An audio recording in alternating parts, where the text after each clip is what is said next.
A deadly assassin, trained by the church since childhood, arrives at a cursed manor with one mission: seduce the monstrous alpha werewolf inside and drive a silver blade through his heart. But the beast knows exactly what she is, and he finds her attempts to murder him entertaining. He keeps her captive. She keeps trying to kill him, until one failed assassination changes everything. A mate bond awakens between them, linking their souls, their pain, their very lives together. Now she can't kill him without killing herself. But here's the twist. Her handler orchestrated it all. He wanted the bond to form. He's been playing a game far more dangerous than either of them realized, and her little brother's life hangs in the balance. Can a poisoned gift become salvation? Or will loving the beast destroy them both? The iron gates of Blackthorn Manor groan shut behind Lily Ashford with the finality of a tomb ceiling.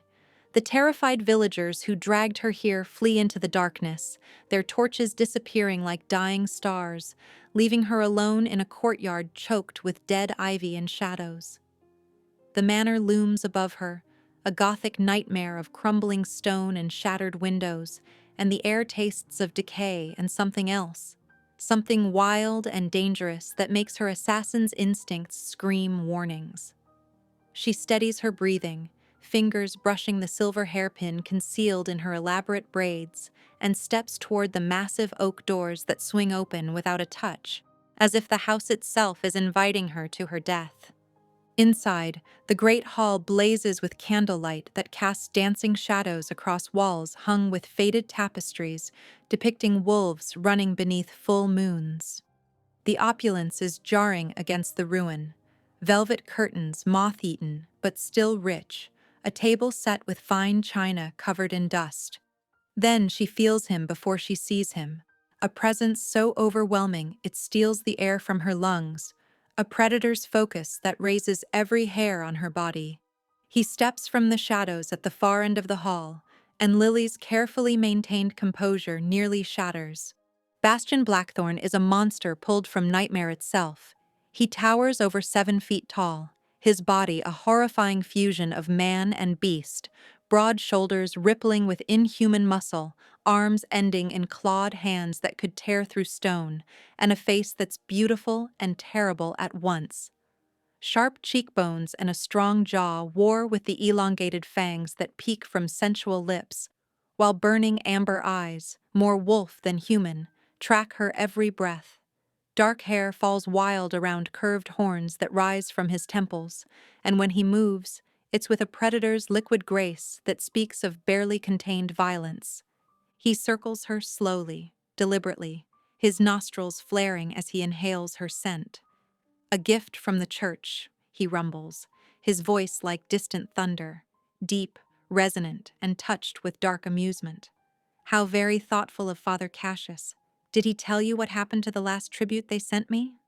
His claws trace along her shoulder without quite touching, close enough that she feels the heat radiating from his cursed body. "Or did he promise you'd be different? Special?" Lily forces herself to meet those burning eyes, channeling every ounce of her training into appearing meek and terrified, which isn't entirely an act. "Please," she whispers, injecting trembling into her voice.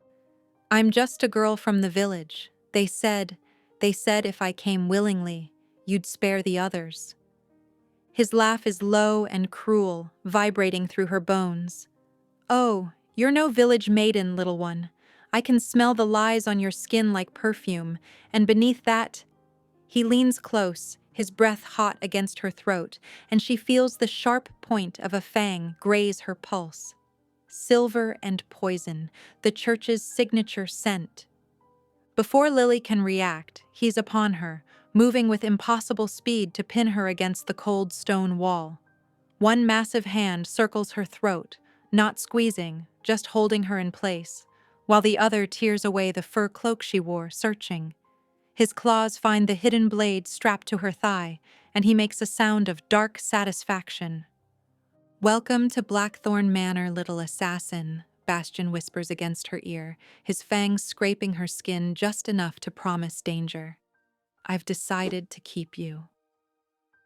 Lily's bedchamber is a cage dressed as luxury, a four-poster bed draped in crimson silk, a fire crackling in an ornate hearth, and windows that, she's already discovered, are sealed with magic she can't break. Bastian left her here hours ago with a mocking bow and instructions to rest, as if she's truly a guest rather than a prisoner waiting for slaughter.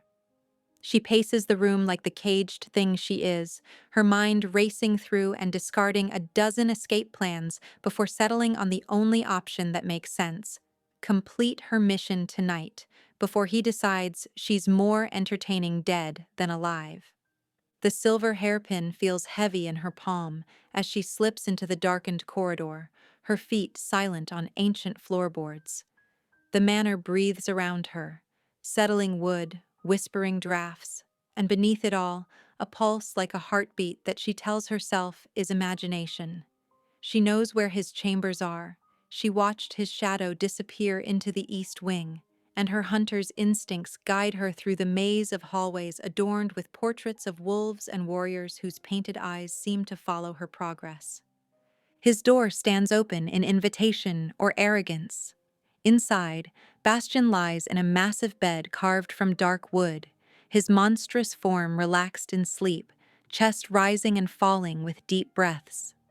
Moonlight streams through tall windows, painting him in silver and shadow, and for a heartbeat, Lily hesitates. In sleep, the rage smooths from his features, and she can see the man he might have been beneath the curse, handsome in a raw, untamed way, with dark lashes resting against sharp cheekbones and lips that would be sensual without the fangs. She shakes off the dangerous thought and moves like the killer she is, raising the poisoned pin toward his exposed throat. One strike, and Father Cassius promised the blessed silver and toxins would paralyze even an alpha long enough for her to finish the job with the blade hidden in her corset. She positions herself above him, steadies her breathing, and drives the pin downward with all her strength. His hand snaps up and catches her wrist mid-strike, amber eyes blazing open with terrifying awareness. Too slow, he purrs, and suddenly she's flipped onto her back on the bed with his weight pinning her down, one clawed hand securing both her wrists above her head, while the other plucks the hairpin from her fingers as easily as taking candy from a child. Poisoned silver, he observes, examining it in the moonlight. Nasty. This would have hurt quite a bit. He looks down at her, trapped beneath him, and his smile shows every fang. Did you really think I was sleeping? Little assassin, I haven't slept deeply in 20 years. Every breath you took in that corridor was like a drum in my ears, and your heartbeat. He leans close, inhaling along her throat. It races like a rabbit's. You're terrified, and you should be. Lily thrashes against his hold, but it's like fighting granite. Kill me then, she spits, refusing to beg. Get it over with. Kill you? Bastian's laughter rumbles through his chest into hers. No, sweet thing. You owe me a forfeit for this attempt on my life. That's the game we're playing now. Every time you try to murder me and fail, you owe me a price. His free hand trails down her side, claws catching on the fabric of her nightgown without tearing skin. Tonight's forfeit is simple. You sleep here, in my bed, in my arms, so I can keep my little assassin safe from any more foolish ideas. I'd rather die, Lily hisses. I'm sure you would, he agrees, rolling to pull her against his massive form, arranging her like a doll with her back to his chest and his arm an iron band around her waist. But I'm not giving you that mercy. Sleep now, Lily Ashford. Tomorrow you can try again. She goes rigid at the sound of her name from his lips, the name she never gave him. He knows exactly who she is, and he's still playing games. As his breathing evens and his grip relaxes into something almost gentle, Lily stares at the moonlit ceiling and plots, even as unwanted warmth seeps from his cursed body into her cold one. Morning sunlight burns Lily's eyes when she wakes, disoriented and horrifyingly comfortable. She's tangled in Bastian's arms, her head pillowed on his massive chest, her hand splayed across scarred skin that radiates heat like a furnace. His heartbeat thrums steadily beneath her palm, too slow to be human, too strong to be anything but monstrous. When she tries to extract herself, his arm tightens reflexively, and a rumbling growl vibrates through his chest before his eyes open, molten amber in the morning light. "Good morning, little assassin," he murmurs, voice rough with sleep. "Sleep well? Go to hell," she snaps, finally pulling free and scrambling off the bed. Her nightgown is twisted, her silver hair a tangled mess, and she feels utterly exposed under his amused gaze. "Already there, darling," he responds easily, stretching with feline grace. In the daylight, his curse seems even more pronounced. The horns darker, the claws longer, the wrongness of his hybrid form more apparent. "Now shall we have breakfast? I find attempted murder makes me hungry." The dining hall is a study in faded grandeur. Long table that could seat 50 with only 2 places set, crystal chandeliers missing half their prisms, and portraits of wolves and warriors watching with painted eyes. An elderly woman emerges from the kitchens carrying a tray, and Lily tenses, surprised to see another human in this cursed place. "Elena, this is my guest, Lily," Bastian introduces with mock courtesy. "Lily, this is Elena Vasquez, who keeps me from becoming completely feral. She's been with the Blackthorn Pack for... How long now, Elena?" 55 years, my lord," the woman responds, her Spanish accent warm as she sets down plates of food. She's perhaps 70, with silver-threaded black hair and sharp, dark eyes that assess Lily with unsettling accuracy. "Welcome, child. Any friend of Lord Bastian's is welcome here." "She's not a friend," Bastian corrects cheerfully. "She's an assassin sent by the church to kill me. Do try to keep that in mind, Elena, though I suppose we should still offer her toast." Elena doesn't even blink. "The church, is it? Well, you won't be the first to try, girl, and likely won't be the last."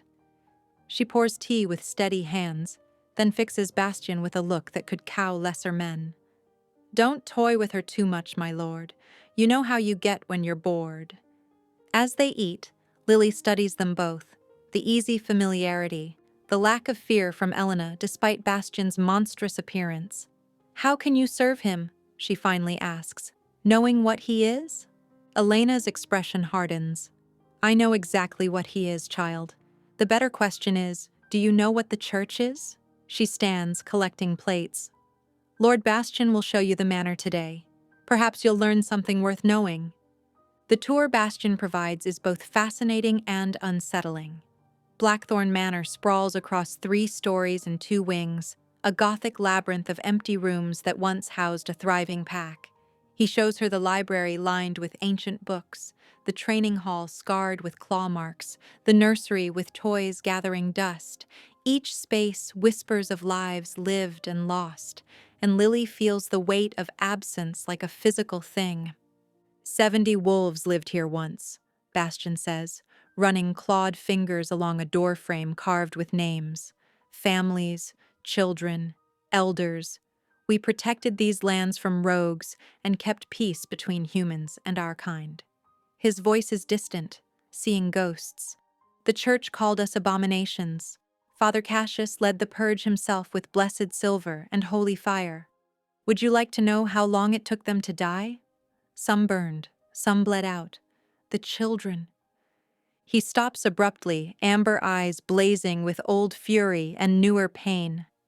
"But I'm sure your mentor told you we deserved it, that we were monsters threatening humanity." He turns to her, deliberately shifting his form partially, bones cracking, muscles bulging, fangs extending until he's even more nightmarish. "Perhaps he was right. Perhaps this is what I was always meant to be." Lily watches the transformation with morbid fascination and something else she won't name. "Did you?" she asks quietly. "Deserve it?"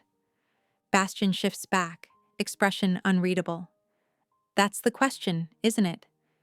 He stalks toward her, backing her against the wall with his presence alone.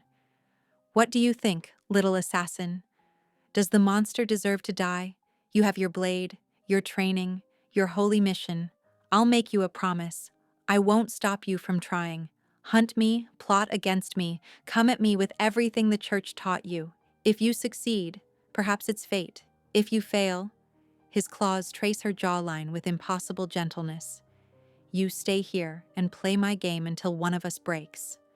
He leaves her there, trembling with adrenaline and confusion, already planning her next attempt, while some traitorous part of her mind replays the sorrow in his voice when he spoke of children dying.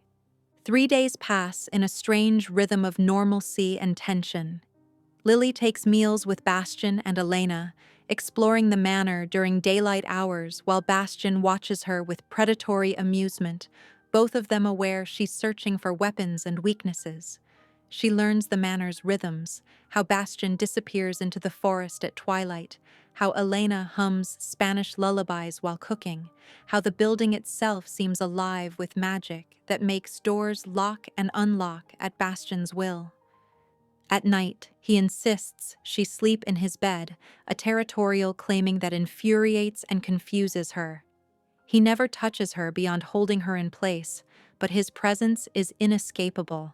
The heat of his body, the steady thrum of his heartbeat, the way he sometimes murmurs in sleep, words in languages she doesn't know that sound like prayers or apologies.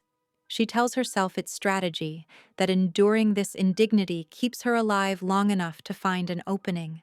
But the truth is more complicated. In the darkness, wrapped in a monster's arms, she sleeps better than she has in years.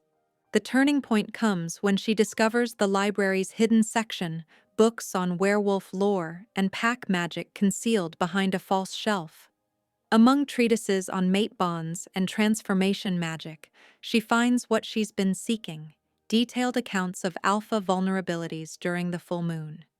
The text describes how an alpha's power peaks during the full moon, but so does their instinctual nature, making them more beast than man, potentially susceptible to blessed weapons when the transformation pulls their focus. That same afternoon, while Bastian is away from the manor, Lily finds the weapons cache in the library's lower level: swords, daggers, and among them, a silver blade engraved with holy symbols that burns her fingers when she touches it. She wraps it in cloth and hides it in her room, her heart racing with forbidden hope. Tonight is the full moon. Tonight, she'll have her best chance. Dinner that evening crackles with unspoken tension. Bastian is restless, amber eyes brighter, movements sharper, and she can see the wolf closer to his surface. "You should stay in your room tonight," he says abruptly, his voice rougher than usual. "Lock the door and don't come out until dawn, no matter what you hear." "Why?" Lily asks, though she knows the answer. "Because the full moon makes me less civilized than usual," he growls, standing from the table with violent grace. "And I'd hate to accidentally rip your throat out when you're proving so entertainingly persistent about trying to murder me." But Lily has no intention of hiding. After Elena retires and the manor settles into midnight stillness, she retrieves the silver dagger and makes her way to Bastian's study, where she knows he keeps his private journals. She's read enough to know the full moon draws him there first, to ground himself in human thoughts before the beast takes over. She finds him at his desk, shirtless and breathing hard, claws gouging the wooden surface as waves of transformation ripple across his body. Moonlight streams through the window, and she can see the struggle in every line of his massive frame, the alpha power surging while his human mind fights to maintain control. It's now or never. Lily moves silently, raising the blessed silver dagger. "I'm sorry," she whispers, meaning it more than she should. Bastian's head snaps toward her, eyes fully wolf and blazing gold. "Finally," he rasps, and she doesn't know if he's relieved or disappointed. She lunges, putting all her training into the strike, aiming for his heart with the precision of a master assassin.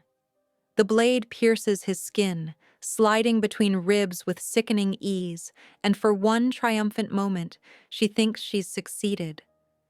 Then pain explodes through her own chest, a searing, tearing agony that drops her to her knees beside him. They collapse together, both gasping, and Lily watches in horror as a golden thread of light manifests between their bodies, pulsing in rhythm with their synchronized heartbeats. The dagger clatters to the floor, and their blood, his dark and hers bright red, mingles on the ancient floorboards. "What?" she chokes out, clutching her chest where phantom pain mirrors his very real wound. Bastian's laugh is bitter and agonized. "The mate bond," he grits out, his healing already knitting the wound closed while hers fades more slowly. "Fate's final joke. You're my—" He can't finish, fury and disbelief warring in his expression.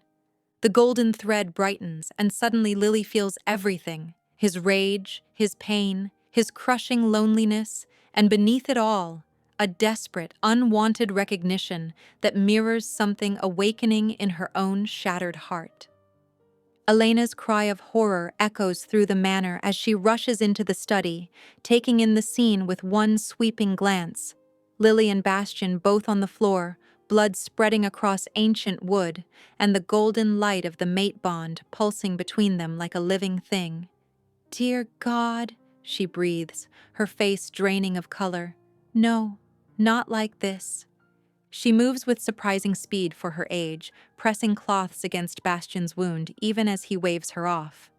"I'm healing," he snarls, but his eyes remain fixed on Lily, who's curled on her side, gasping through the phantom pain that's taking longer to fade from her human body. "Explain," he demands of Elena.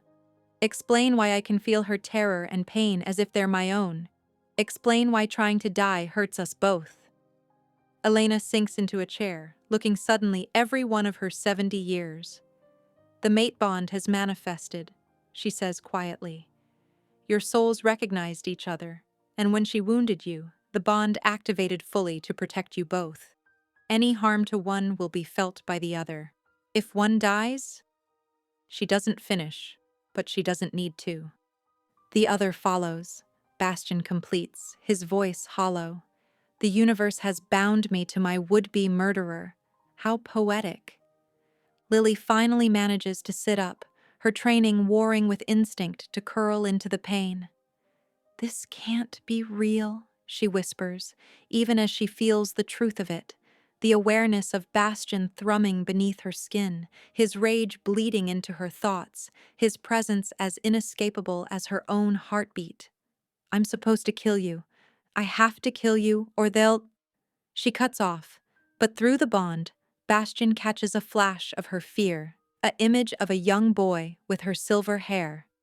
"Thomas," he says, the name plucked from her mind without permission.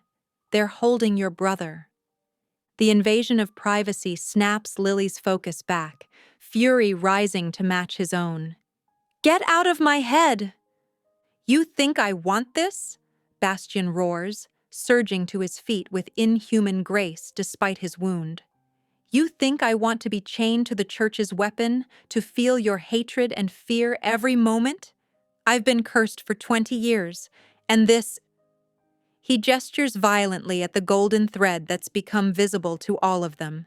"This is worse than any transformation."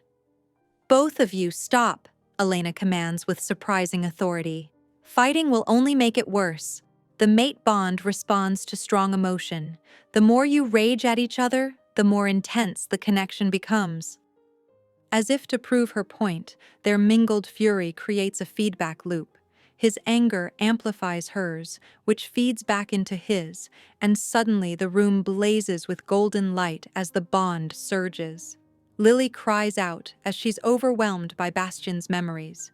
Fire and screaming, silver chains, a woman's face twisted in death, children who look like him bleeding in his arms. And she knows, with horrible certainty, that he's seeing her memories too. The church's training rooms, Father Cassius's cold smile, Thomas's small hand in hers the last time she saw him. "Stop! Please stop!" Lily gasps, and she's not sure if she's begging him or the bond itself. Bastian's hand finds hers without conscious thought, and the moment their skin touches, the visions stabilize into something bearable. The connection is still there. She can feel his thundering heartbeat, his wolf pacing beneath his skin, the complex tangle of fury and grief and something else that terrifies them both. But it's no longer drowning her. "What's happening to us?" she whispers. Elena kneels beside them, her weathered hand covering their joined ones. The mate bond links alpha and mate in all ways: heart, mind, soul, and eventually, if accepted fully, even thoughts. Your life forces are now intertwined. You cannot kill him without killing yourself, and he cannot let you die without following. "Can it be broken?" Bastian asks, his voice carefully controlled. "No," Elena says gently. "Only rejected. And rejection." She trails off, but Lily catches the ghost of her meaning through the bond. Rejection means slow, agonizing death for both, madness and decay over months or years of fighting an inevitable pull. Lily pulls her hand free, immediately feeling the loss like phantom cold. "This changes nothing," she says, forcing steel into her voice even as her thoughts betray her with uncertainty that Bastian surely feels. "I still need to save Thomas. You're still—" "A monster who should die?" Bastian finishes, bitter amusement coloring his tone. "Yes, we've established that. But it seems, little assassin, that we're stuck with each other now." He stands, offering her a clawed hand that she ignores, rising on her own shaking legs. "The question is, what do we do about it?"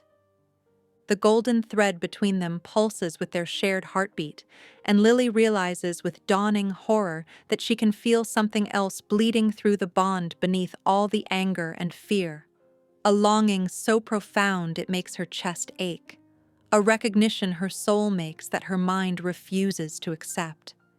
When she meets Bastian's amber eyes, she sees the same realization reflected back and knows that everything has just become infinitely more complicated.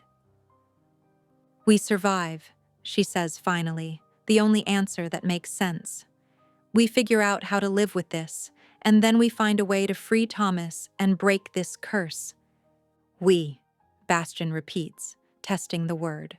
Through the bond, Lily feels his surprise that she's included him, followed by something that might be hope before he crushes it down.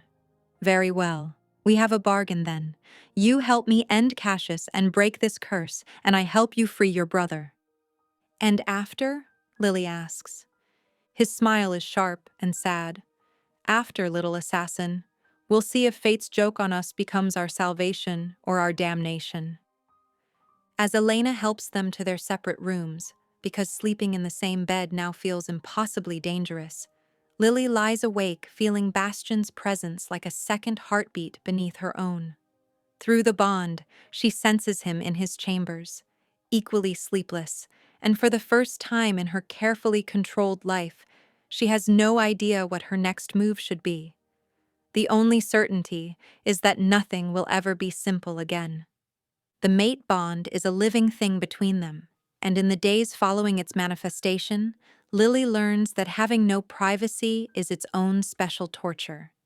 She wakes feeling Bastian's restlessness before dawn, his wolf pacing beneath his skin as he runs the forest borders. During breakfast, his amusement at her obvious discomfort with Elena's knowing looks bleeds into her thoughts, making her drop her fork. When she tries to practice knife work in the empty training hall, his sudden spike of arousal, unbidden and horrifying to them both, nearly makes her slice her own palm. "This is impossible," she snaps, storming into the library where he's been hiding among his books, trying to research solutions. "I can feel every emotion you have. Do you have any idea how distracting it is to be reading about pack law and suddenly get hit with your hunger or boredom or—" She stops, flushing, unwilling to name the darker feelings that have been bleeding through the bond with increasing frequency. Bastian looks up from an ancient tome, amber eyes glinting with dangerous humor. "You think it's pleasant for me? I spent 2 hours this morning feeling your fear every time you looked in a mirror. and saw yourself as some sort of monster. Your self-loathing tastes like ash, Lily. It's choking. The use of her name without the mocking little assassin stops her cold. Through the bond, she feels his sincerity, the genuine distress her self-hatred causes him, and it's more intimate than any touch. Elena says we need to learn to control it, she says finally, sinking into the chair across from him. She gave me this. She holds up a small leather-bound journal, its pages filled with Elena's neat handwriting. Instructions from the last Blackthorn mate bond before... She doesn't finish, but they both know. Before everyone died. Bastian's grief pulses through the bond, and Lily gasps at the intensity, loss so profound it threatens to drown her. Instinctively, she reaches across the table and takes his clawed hand, and the moment their skin connects, the emotion stabilizes into something bearable. His eyes widen with the same realization. Touch helps, he murmurs, studying their joined hands. Skin contact grounds the bond, keeps it from overwhelming us. Great, Lily mutters. So our choices are to hold hands like children or drown in each other's feelings. There are worse fates, Bastian says, and through the bond she catches his thought that holding her hand is the first gentle touch he's experienced in 20 years. The vulnerability of that admission makes her throat tight. They spend the afternoon following Elena's instructions, sitting across from each other in the library, hands clasped, trying to build walls around their most private thoughts and feelings. It's harder than any physical training Lily has endured. Every time she thinks she's succeeding in creating a barrier, Bastian's emotions crash through, his constant awareness of her presence, the way his wolf sees her as mate despite his human mind's resistance, the bone-deep loneliness that her company has begun to ease. And worse, she knows he's feeling her responses too, the way her heart races when he looks at her with those burning amber eyes, the traitorous warmth that blooms in her chest when he smiles, rare and genuine, not the mocking grin he usually wears. The growing doubt about her mission and everything Father Cassius taught her. This is useless, Bastian finally growls, releasing her hand and standing abruptly. The bond doesn't want walls. It wants... He cuts himself off, but she feels it anyway, the primal urge to claim, to mark, to complete the bond through physical union. Don't, Lily whispers, standing to face him. Don't say it. Why not? He stalks toward her, and she backs up until she hits the bookshelf. We both feel it, Lily. The bond is pulling us together, and fighting it hurts. You know what Elena said. Accepted bonds are stronger, more stable. Rejected bonds kill slowly. So what? She challenges, even as her body betrays her by swaying toward him. You want to just give in? Consummate this cosmic mistake because it's easier than fighting? Bastian braces his hands on either side of her head, caging her in without touching. I don't know what I want, he admits, his voice rough. For 20 years, I've wanted nothing but vengeance and death. Then you walked into my home planning to kill me, and suddenly I'm feeling things I thought died with my pack. It's terrifying. Through the bond, Lily feels the truth of his words, the fear beneath his dominant exterior, the hope he's trying to crush before it can hurt him, and beneath it all, a growing fascination with her that mirrors her own forbidden interest in him. I hate this, she says, but her hand lifts of its own accord to touch his face, fingers trembling as they trace the line of his jaw, careful of the fangs. I hate that I can't think clearly around you. I hate that I'm starting to question everything. I hate that you don't actually hate me, Bastian finishes, turning his head to press his lips against her palm in a gesture so tender it steals her breath. I know. I feel it. They stand frozen in that moment, the mate bond singing between them with approval, urging them closer. Lily's heartbeat matches his, and she can feel his iron control beginning to fracture. When his head dips toward hers, she knows she should pull away. should remember her training, her mission, her brother waiting in a church prison. But she doesn't move. At the last second, Bastian jerks back, releasing her and putting the width of the library between them in 2 long strides. "This can't happen," he says harshly. "Not like this. Not while you're a prisoner here. Not while the bond is forcing feelings neither of us chose." Lily touches her lips, which almost met his, and hates herself for the disappointment flooding her system. Disappointment she knows he can feel too. "You're right," she manages. "We need to focus. The bond, the curse, saving Thomas, nothing else matters." But as they return to their research in tense silence, both of them know it's a lie. Everything has changed, and denying it won't make it less true. Sleep won't come, haunted as Lily is by nightmares that aren't entirely her own. Through the bond, Bastian's dreams bleed into hers, flashes of fire consuming a great hall filled with wolves in human form, the acrid smell of burning flesh mixing with the metallic tang of silver, and screaming, so much screaming. She wakes gasping for the 3rd time, her nightgown soaked with sweat, and knows she won't find rest tonight. The manor is silent in the pre-dawn darkness as she wanders the corridors in her robe, grateful that Bastian is somewhere in the forest running off his own demons, giving her blessed distance from the bond's intensity. Her feet carry her without conscious thought to the East Wing, the forbidden section he'd shown her that first tour, but ordered her never to enter. Tonight, the door stands unlocked.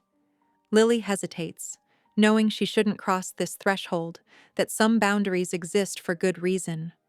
But through the bond, she can still feel the echoes of Bastian's nightmares, and she needs to understand the tragedy that shaped the monster he's become. She pushes the door open.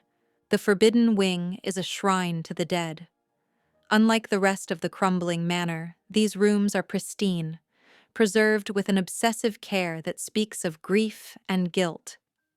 The first chamber she enters is clearly a family room, comfortable furniture arranged around a massive hearth, children's drawings tacked to the walls, and shelves lined with books and toys. Portraits cover every surface, and Lily finds herself drawn to them like a moth to flame. Here is Bastian as he must have been before the curse, fully human, heartbreakingly handsome, with kind eyes and a warm smile as he holds a small girl with his dark hair and amber eyes. His sister, Lily realizes, feeling the information through the bond. Lysandra, who was 6 when she died. More portraits show other pack members. A beautiful woman with gentle features labeled Sarah, beloved mate, 1567 to 1603. Teenage boys who have Bastian's strong jaw, elderly wolves with wisdom in their painted eyes, and children, so many children. Each frame is dust-free, each name memorized, each face a ghost that haunts these halls. In the next room, Lily finds journals stacked on a desk, and her hands shake as she opens the first one. Bastian's handwriting fills the pages, neat and precise, chronicling pack life in loving detail. She reads about harvest festivals where wolves and humans celebrated together, about pack runs under full moons, about teaching young wolves to control their shifts and mediating disputes between human villagers and supernatural neighbors. These aren't the words of a monster. They're the records of a leader who loved his people with fierce devotion. The later journals grow darker. Entries about Father Cassius Thorne's arrival in the region, his inflammatory sermons calling werewolves demons in human skin. Bastian's attempts at diplomacy, offering treaties and proof of peaceful coexistence. The escalating tensions as witch hunters began targeting lone wolves, as villages that once traded with the pack turned hostile, as fear spread like poison through the region. The final journal entry is dated October 31st, 1603, All Hallows' Eve. Lily's hands tremble as she reads. Sarah insists on celebrating Samhain as we always have, bringing the pack together for feasting and honoring our ancestors. I've argued for caution, Cassius's rhetoric grows more violent daily, and my wolf senses danger on the wind. But she reminds me that living in fear is no life at all, and that our children deserve to know joy and tradition despite the threats beyond our borders. She's right, as always. Tonight, we feast. Tonight, we celebrate life and family. Tomorrow, I'll deal with the witch hunters. Tonight, we are simply pack, simply home. It's the last entry. After that, only blank pages and bloodstains. Lily sinks into the chair, pressing the journal to her chest as tears stream down her face, hers and his, bleeding together through the bond as Bastian feels her discovery even from miles away. She sees it now, the full horror. Cassius didn't attack warriors or rogues. He waited until families gathered in celebration, until children danced and elders told stories, until the pack was relaxed and joyful. Then he struck with overwhelming force, blessed silver and holy fire. The massacre wasn't about protecting humanity from monsters. It was about destroying something beautiful because it challenged the church's doctrine about supernatural beings. Cassius murdered children, burned families alive, and forced Bastian to watch as punishment for daring to prove that wolves and humans could coexist peacefully. Now you know. Lily spins to find Bastian in the doorway, still in his half-shifted form from his run, his amber eyes glowing in the darkness. Through the bond, she feels his shame, not for what happened, but that she had to discover it this way, tearing open wounds he's spent 20 years trying to cauterize with rage. "Why didn't you tell me?" she whispers. "Would you have believed me?" he asks, stepping into the room with careful movements, as if approaching a frightened animal.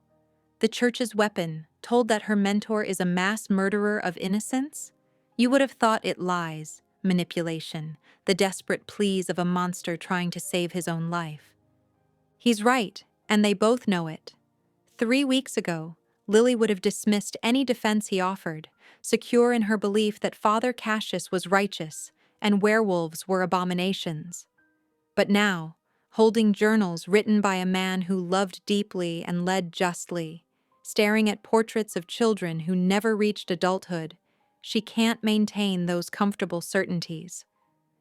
"Tell me," she says. "Tell me everything. Not through the bond. I want to hear it from you." Bastian sinks to the floor, his massive frame folding with weary grace, and begins to speak. His voice is steady but hollow as he describes that night, the feast in full swing, his sister dancing with the other children, Sarah laughing at some joke an elder told.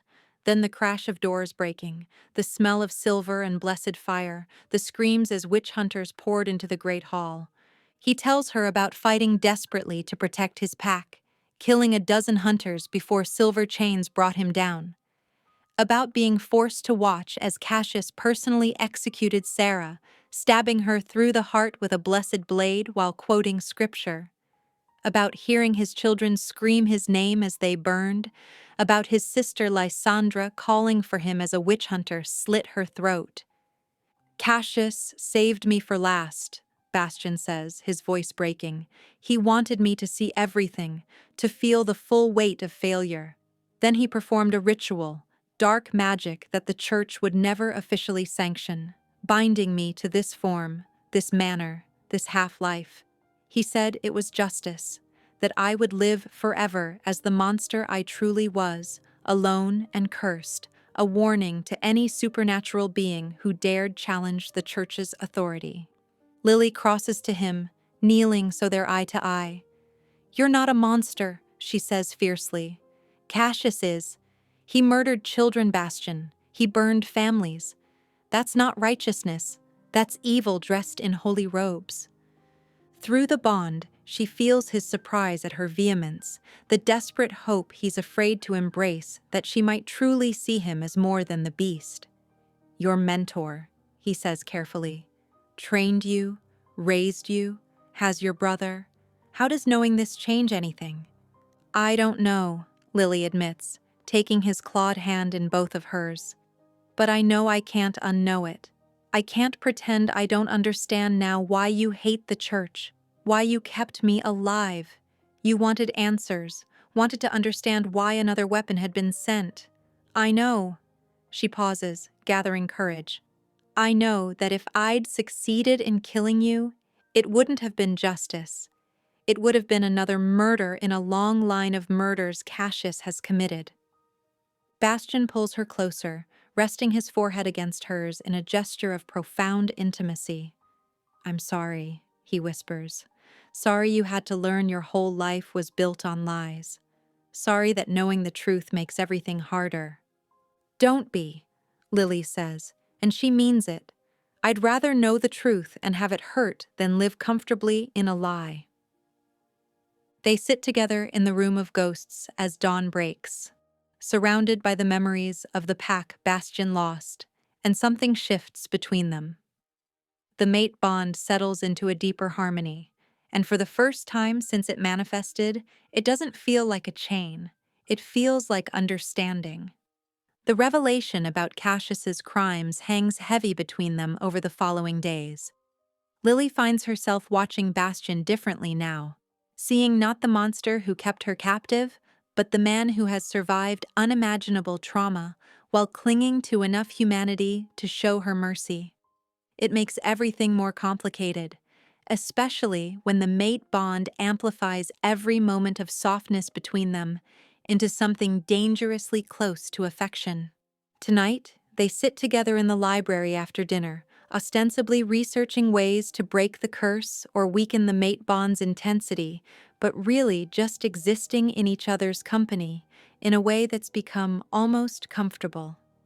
Elena has retired for the evening, leaving them alone with the crackling fire and the weight of unspoken questions.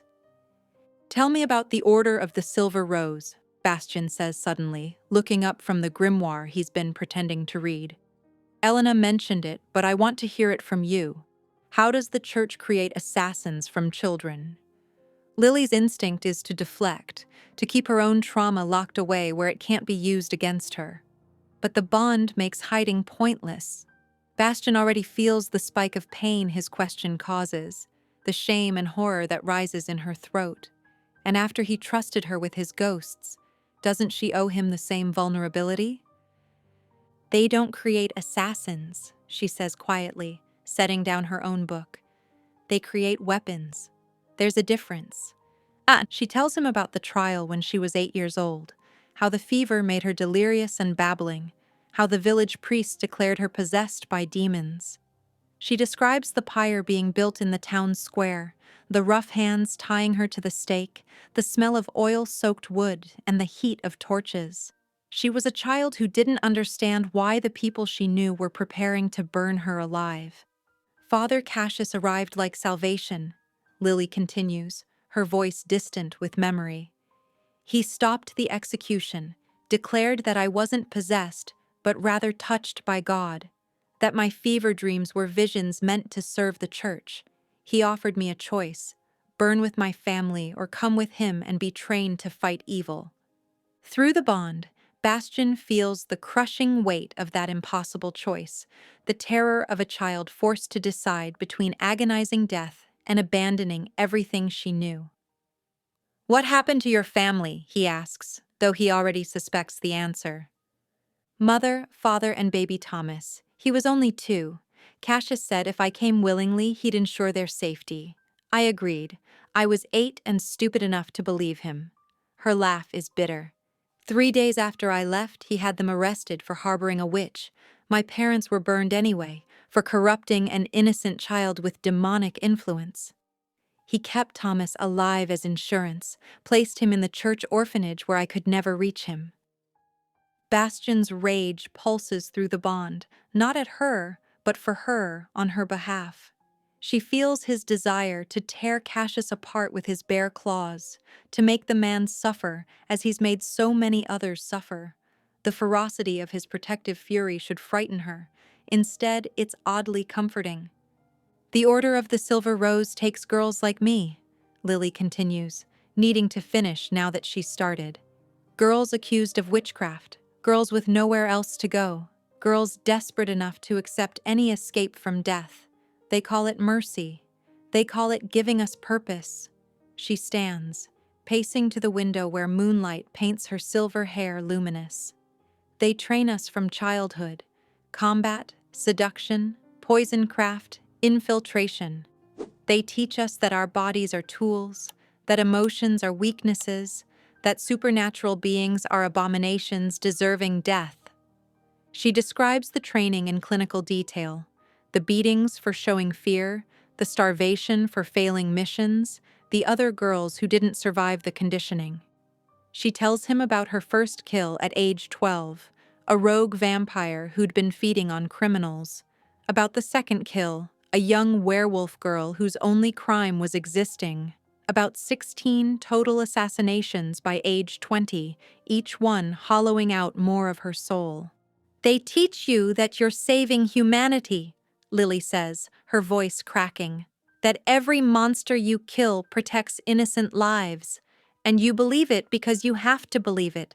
Because if you don't, then you're just a murderer doing evil things for evil people, and that truth would destroy you. Bastian crosses to her, turning her to face him with gentle claws. You were a child, he says fiercely. A child given an impossible choice and then shaped into a weapon by a monster wearing holy robes. The blood on your hands belongs to Cassius, not you. Does it? Lily asks, tears finally spilling over. I chose to take those missions. I chose to follow orders. I knew some of them were young, scared, just trying to survive like me, but I killed them anyway because Thomas's life depended on it.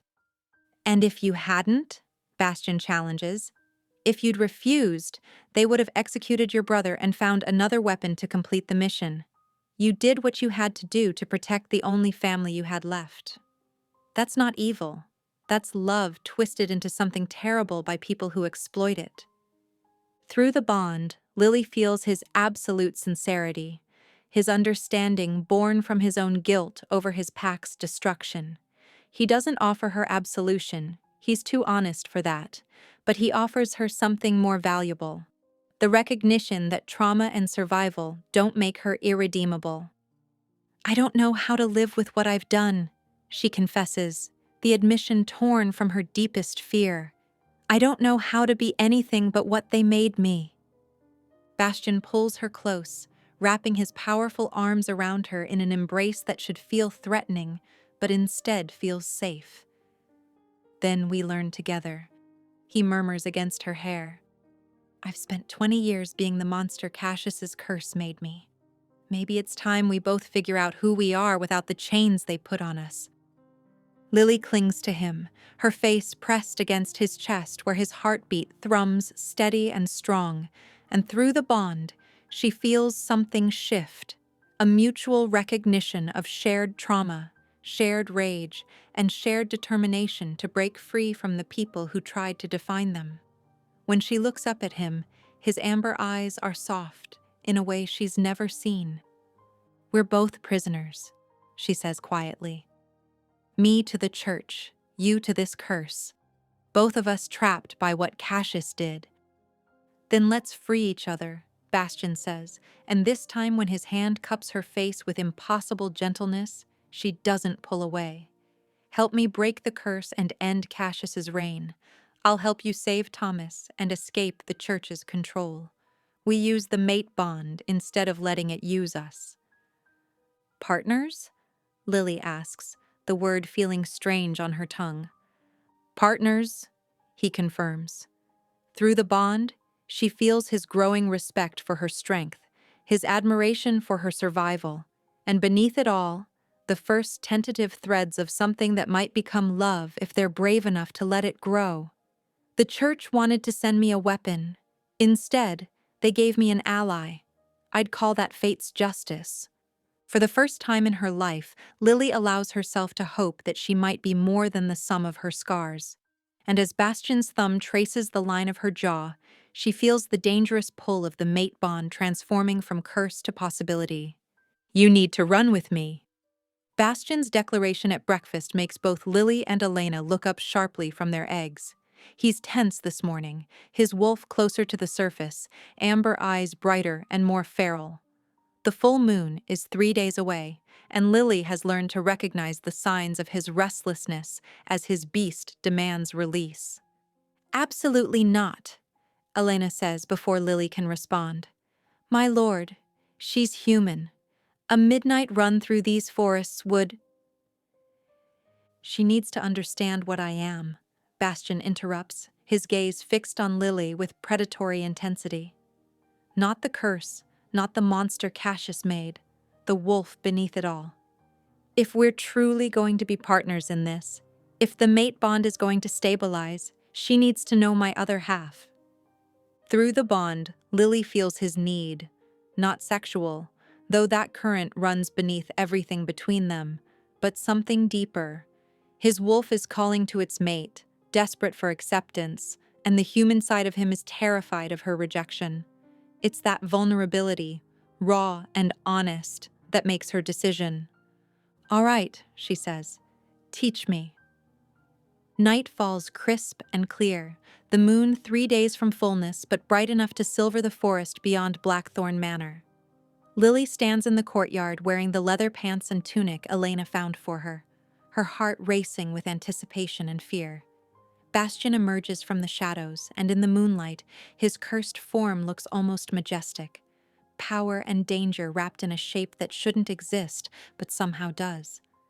The forest is dangerous, he says, circling her slowly. Rogues sometimes test my borders. Wild animals defend their territory, and the terrain is unforgiving. You'll ride on my back in my shifted form. Hold on tight and trust me to keep you safe. And if I fall?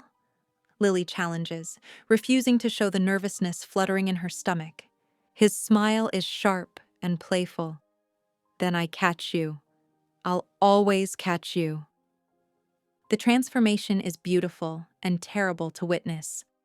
Bastian's body contorts, bones cracking and reforming as he shifts from his cursed hybrid form into something even larger and more powerful, a true wolf the size of a small horse, midnight black with those same burning amber eyes. His coat gleams in the moonlight, and when he lowers himself for her to mount, Lily feels the bond singing with his wolf's pleasure at her nearness. She climbs onto his back, gripping the thick fur at his shoulders, and barely has time to secure her seat before he launches forward with explosive speed. The world blurs around them as Bastian races through the forest, weaving between ancient trees with impossible grace. Wind whips Lily's silver hair behind her, stealing her breath, and she feels a wild laugh tear from her throat, half terror, half exhilaration. Through the bond, she experiences his joy at running free, the forest alive beneath his paws, every scent and sound magnified by supernatural senses. She feels his awareness of her weight on his back, his wolf's deep satisfaction at carrying his mate, protecting her, sharing this fundamental part of his nature. The connection between them pulses with harmony for the first time since it manifested. They run for what feels like hours, covering miles of moonlit wilderness.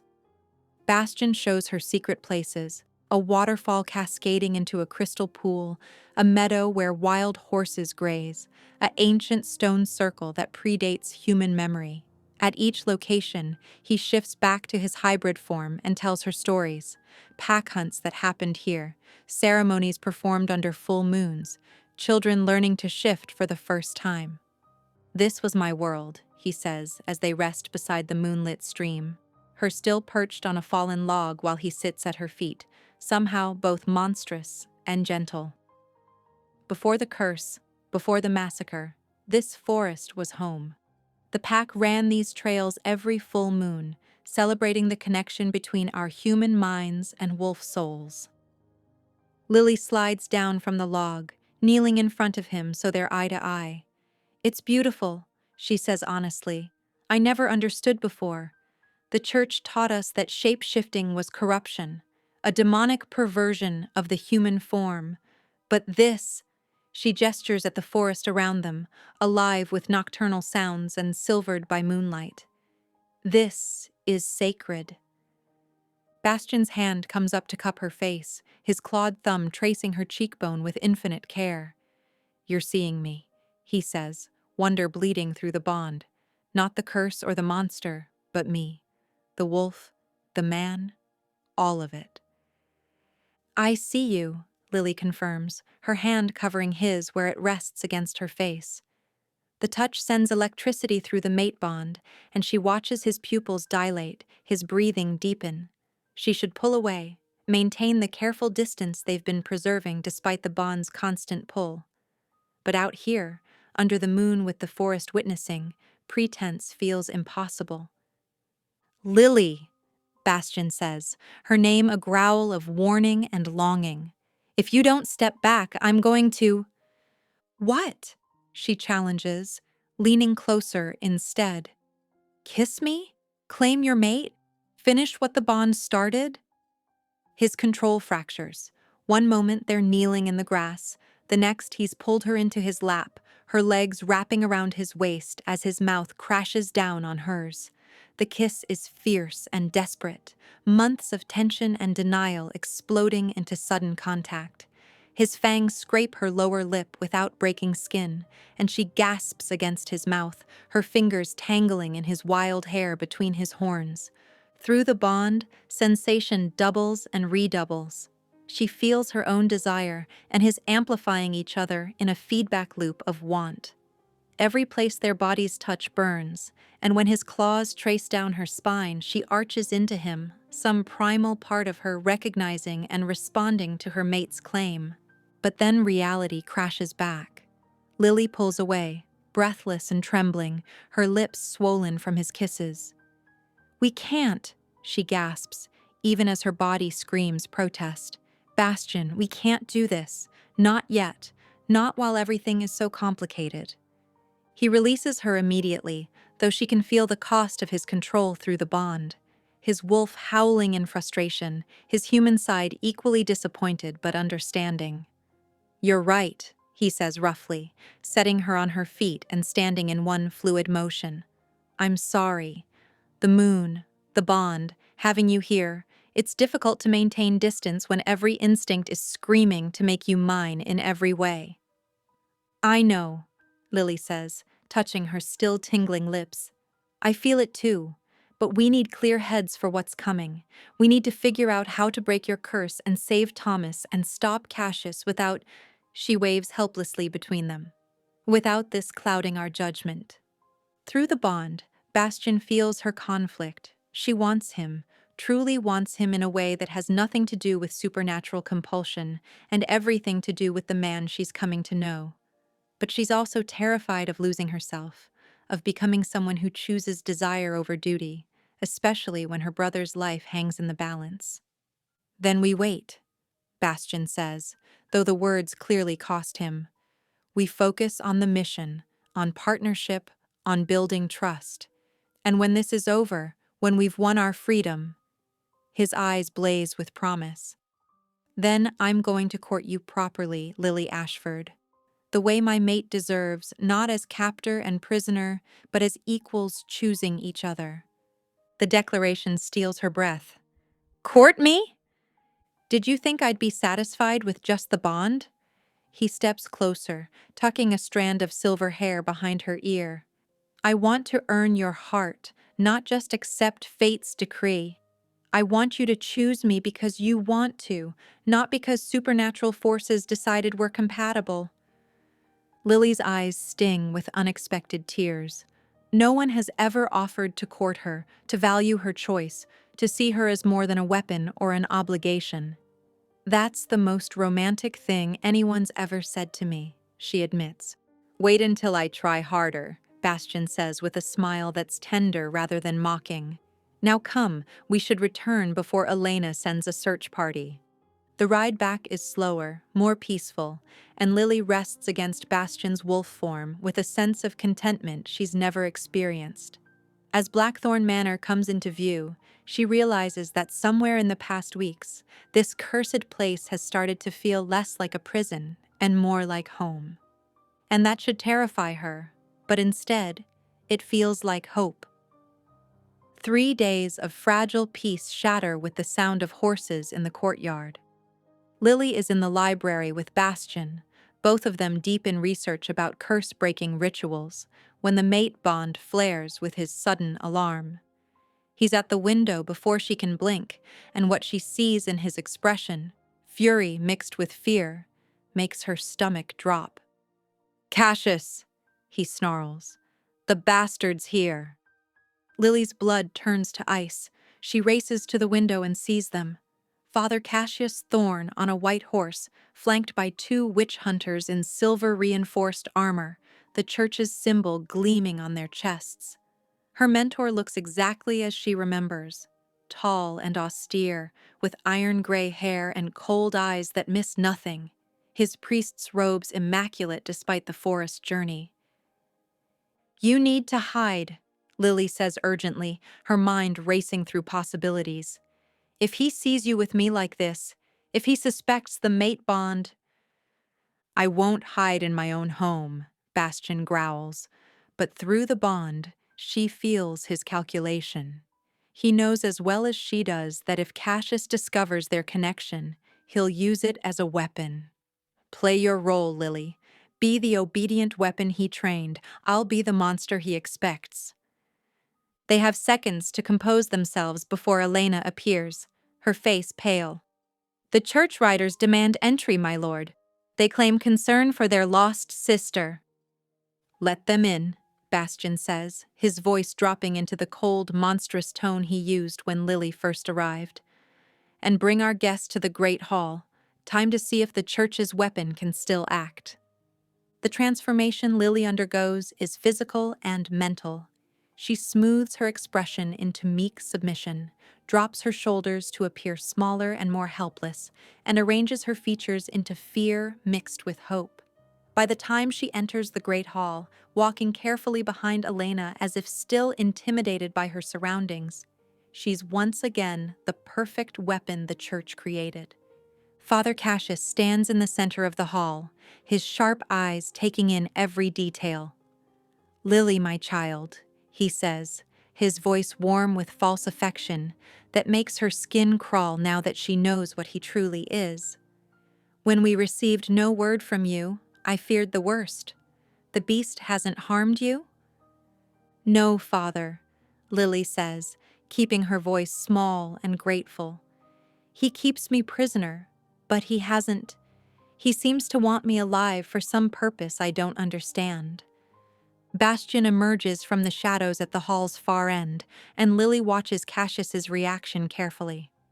Her mentor's hand moves instinctively toward the blessed silver blade at his hip, his face showing disgust and fascination in equal measure as he takes in Bastian's cursed form. "Beast," Cassius says, making the word a curse. "I'm Father Cassius Thorne of—" "I know who you are," Bastian interrupts, his voice a dangerous rumble. "The butcher of Blackthorn Pack, the man who burned children alive and called it holy work. Did you come to finish what you started 20 years ago, or just to check on your weapon's progress?" Through the bond, Lily feels Bastian's rage barely leashed, his desire to tear Cassius apart warring with the knowledge that 2 witch hunters with silver weapons stand ready to intervene. She sends calming thoughts through their connection, even as her own hatred for her mentor builds. "I came for my ward," Cassius says smoothly, ignoring the accusation. "Lily, gather your things. You're leaving this cursed place." "No." The word escapes before Lily can stop it, and she sees both men's eyes snap to her. She scrambles to recover. "That is, Father, my mission isn't complete. You sent me to kill the beast, and I haven't succeeded. I can't return in failure when Thomas—" She lets her voice break convincingly. "When my brother's safety depends on my success." Cassius's eyes narrow, studying her with the intensity that once made her feel protected and now makes her feel like prey. "You've been here for weeks, child. Long enough to have completed your mission or died trying. What game is being played?" "He's testing me," Lily improvises, the lie flowing smoothly from years of training. "He knows I'm from the church, knows I was sent to kill him. but he's curious about how you created assassins, about the Order's methods. He keeps me alive to study me, to understand his enemies. Through the bond, she feels Bastian's surprise at her quick thinking, followed by approval. "Is this true, beast?" Cassius demands. Bastian's laugh is cruel and mocking. "Oh, she's proved quite entertaining. So much righteous conviction wrapped in such a deadly package.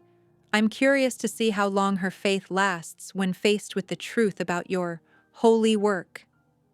He stalks closer, every movement predatory. "Tell me, Father, does she know you kept detailed records of the massacre? That you wrote in your journal about the pleasure of watching my sister bleed? I found those pages in the ruins. Perhaps I should share them with your weapon." Cassius's face remains impassive, but Lily sees the flash of concern in his eyes. "The ravings of a cursed monster," he dismisses. "Lily, I'm ordering you to leave. Now." "And if I refuse?" Lily asks, genuinely curious what he'll do. The mask slips for just a moment, and Cassius's true nature shows through.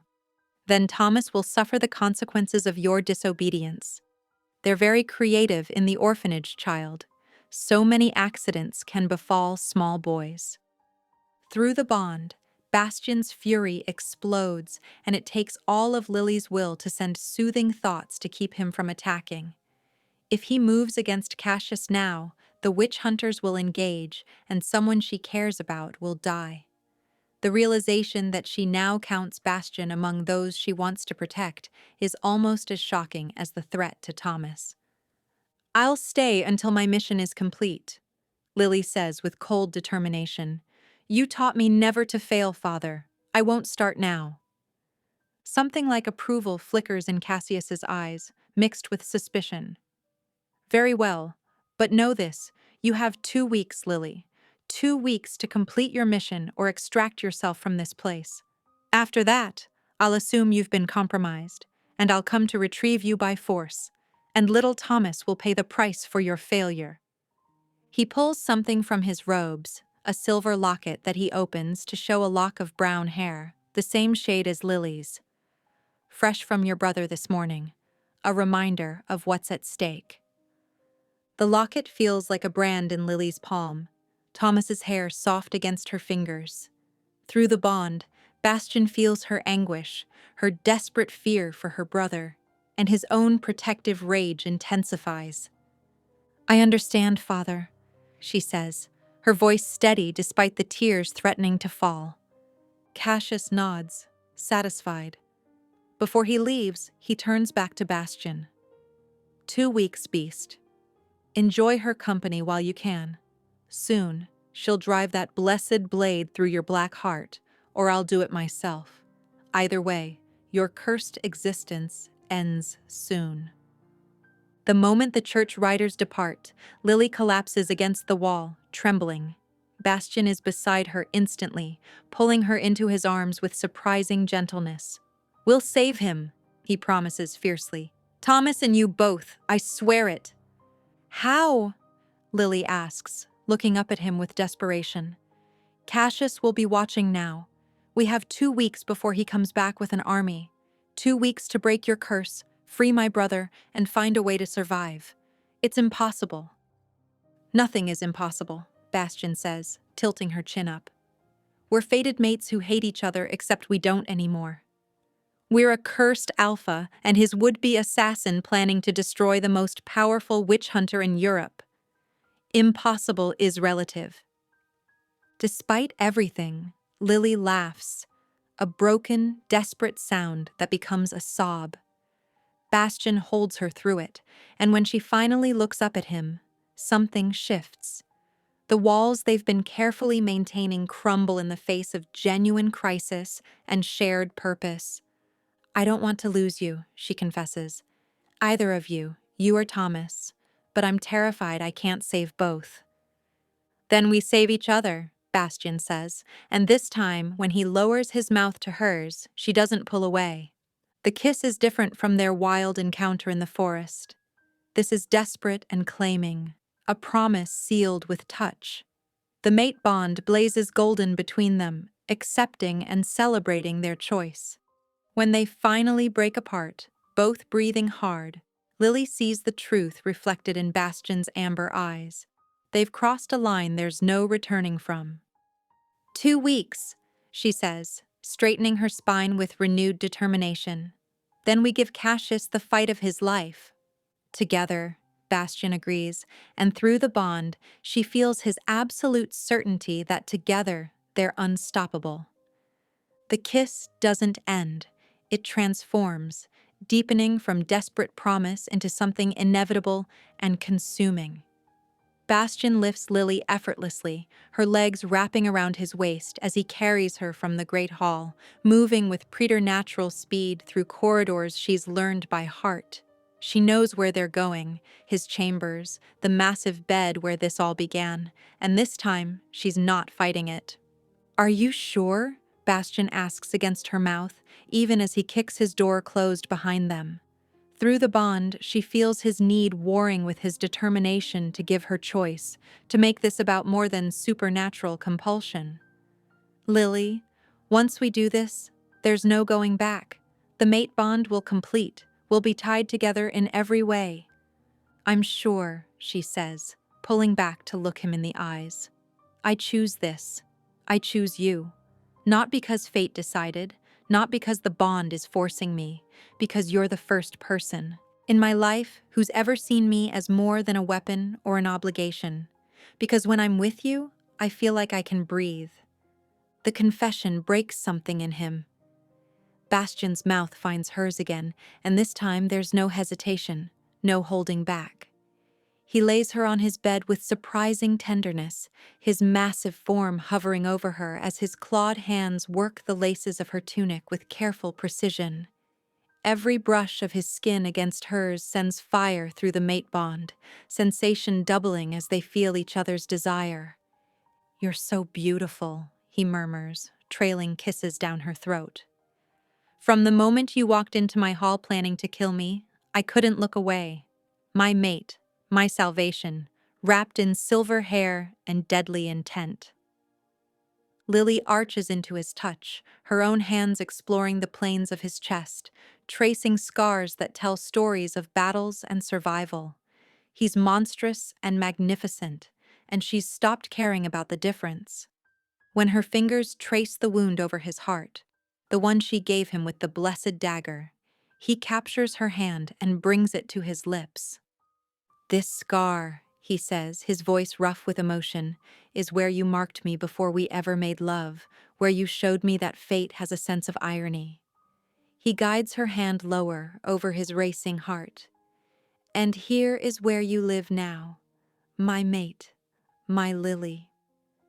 The night unfolds in whispered confessions and shared pleasure, the mate bond amplifying every sensation until Lily can't tell where she ends and Bastion begins. His touch is reverent and possessive by turns, worshipping her body while claiming her as his. She traces the sharp lines of his face, learning the texture of his horns, the softness of his dark hair, the way he shudders when she scrapes her nails down his back. When they finally join, the mate bond explodes with golden light that fills the chamber. Lily gasps as she feels not just her own pleasure but his, a feedback loop of sensation and emotion that builds to something transcendent. Through the bond, their souls intertwine as completely as their bodies, and she understands finally what the mate bond truly means. Not imprisonment, but recognition. They were made to fit together, two broken pieces forming something whole. In the aftermath, as they lie tangled in silk sheets with moonlight painting patterns across sweat-slicked skin, Bastion speaks the ancient words of the formal mate claiming. His voice is solemn as he traces a symbol over her heart, not with claws that could wound, but with fingertips gentle as prayer. "By moon and blood, by soul and bone, I claim you as mine," he intones in the old wolf tongue, the words thrumming with power. "Lily Ashford, you are my mate, my equal, my heart-given form. Where you go, I follow. What threatens you, I destroy. In this life and whatever comes after, we are one." The symbol he's traced begins to glow, and Lily gasps as she feels it burn into her skin, not painfully, but like a brand of pure light. When the glow fades, a mark remains over her heart, an intricate design of a wolf and a lily intertwined, visible proof of their bond. "My turn," Lily says, her voice shaking with the weight of the moment. She doesn't know the ancient words, so she speaks from her heart instead. "I was taught to be a weapon, but you've shown me I can be more. I choose you, Bastion Blackthorn. I choose us. Whatever comes, we face it together." She traces the same symbol over his heart and watches in wonder as it marks him too, their souls recognizing the vows and sealing them in flesh. The mate bond settles into something deeper than before, and through it, she feels his absolute devotion, his fierce protectiveness, and a love so profound it makes her throat tight. "I love you," Bastion says, the words simple but weighted with truth. "I've spent 20 years believing I was beyond redemption, beyond love. Then you came to kill me and gave me a reason to live instead." "I love you too," Lily whispers, the first time she's ever said those words and meant them.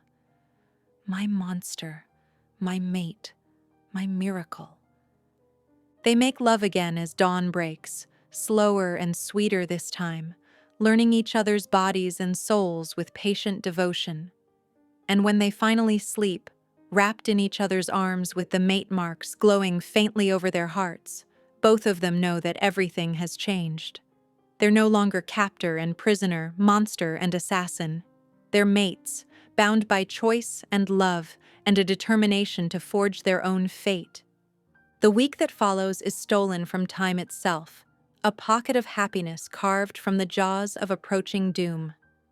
Lily wakes each morning in Bastion's arms, the mate bond humming with contentment, and allows herself moments of simple joy before reality intrudes. They have 9 days left before Cassius returns, 9 days to accomplish the impossible. The library becomes their war room. Elena joins them each afternoon, her practical wisdom tempering their sometimes wild schemes. Maps of the region spread across tables, alongside sketches of the church's orphanage compound that Lily draws from memory, and Elena supplements with intelligence gathered from her network of contacts, human servants who work in church households and owe the Blackthorn Pack old debts. "The orphanage is here," Lily says, tapping a point 15 miles east. "It's designed like a prison, high walls, guards at every entrance, and the children's quarters are in the center where they can't escape even if they wanted to.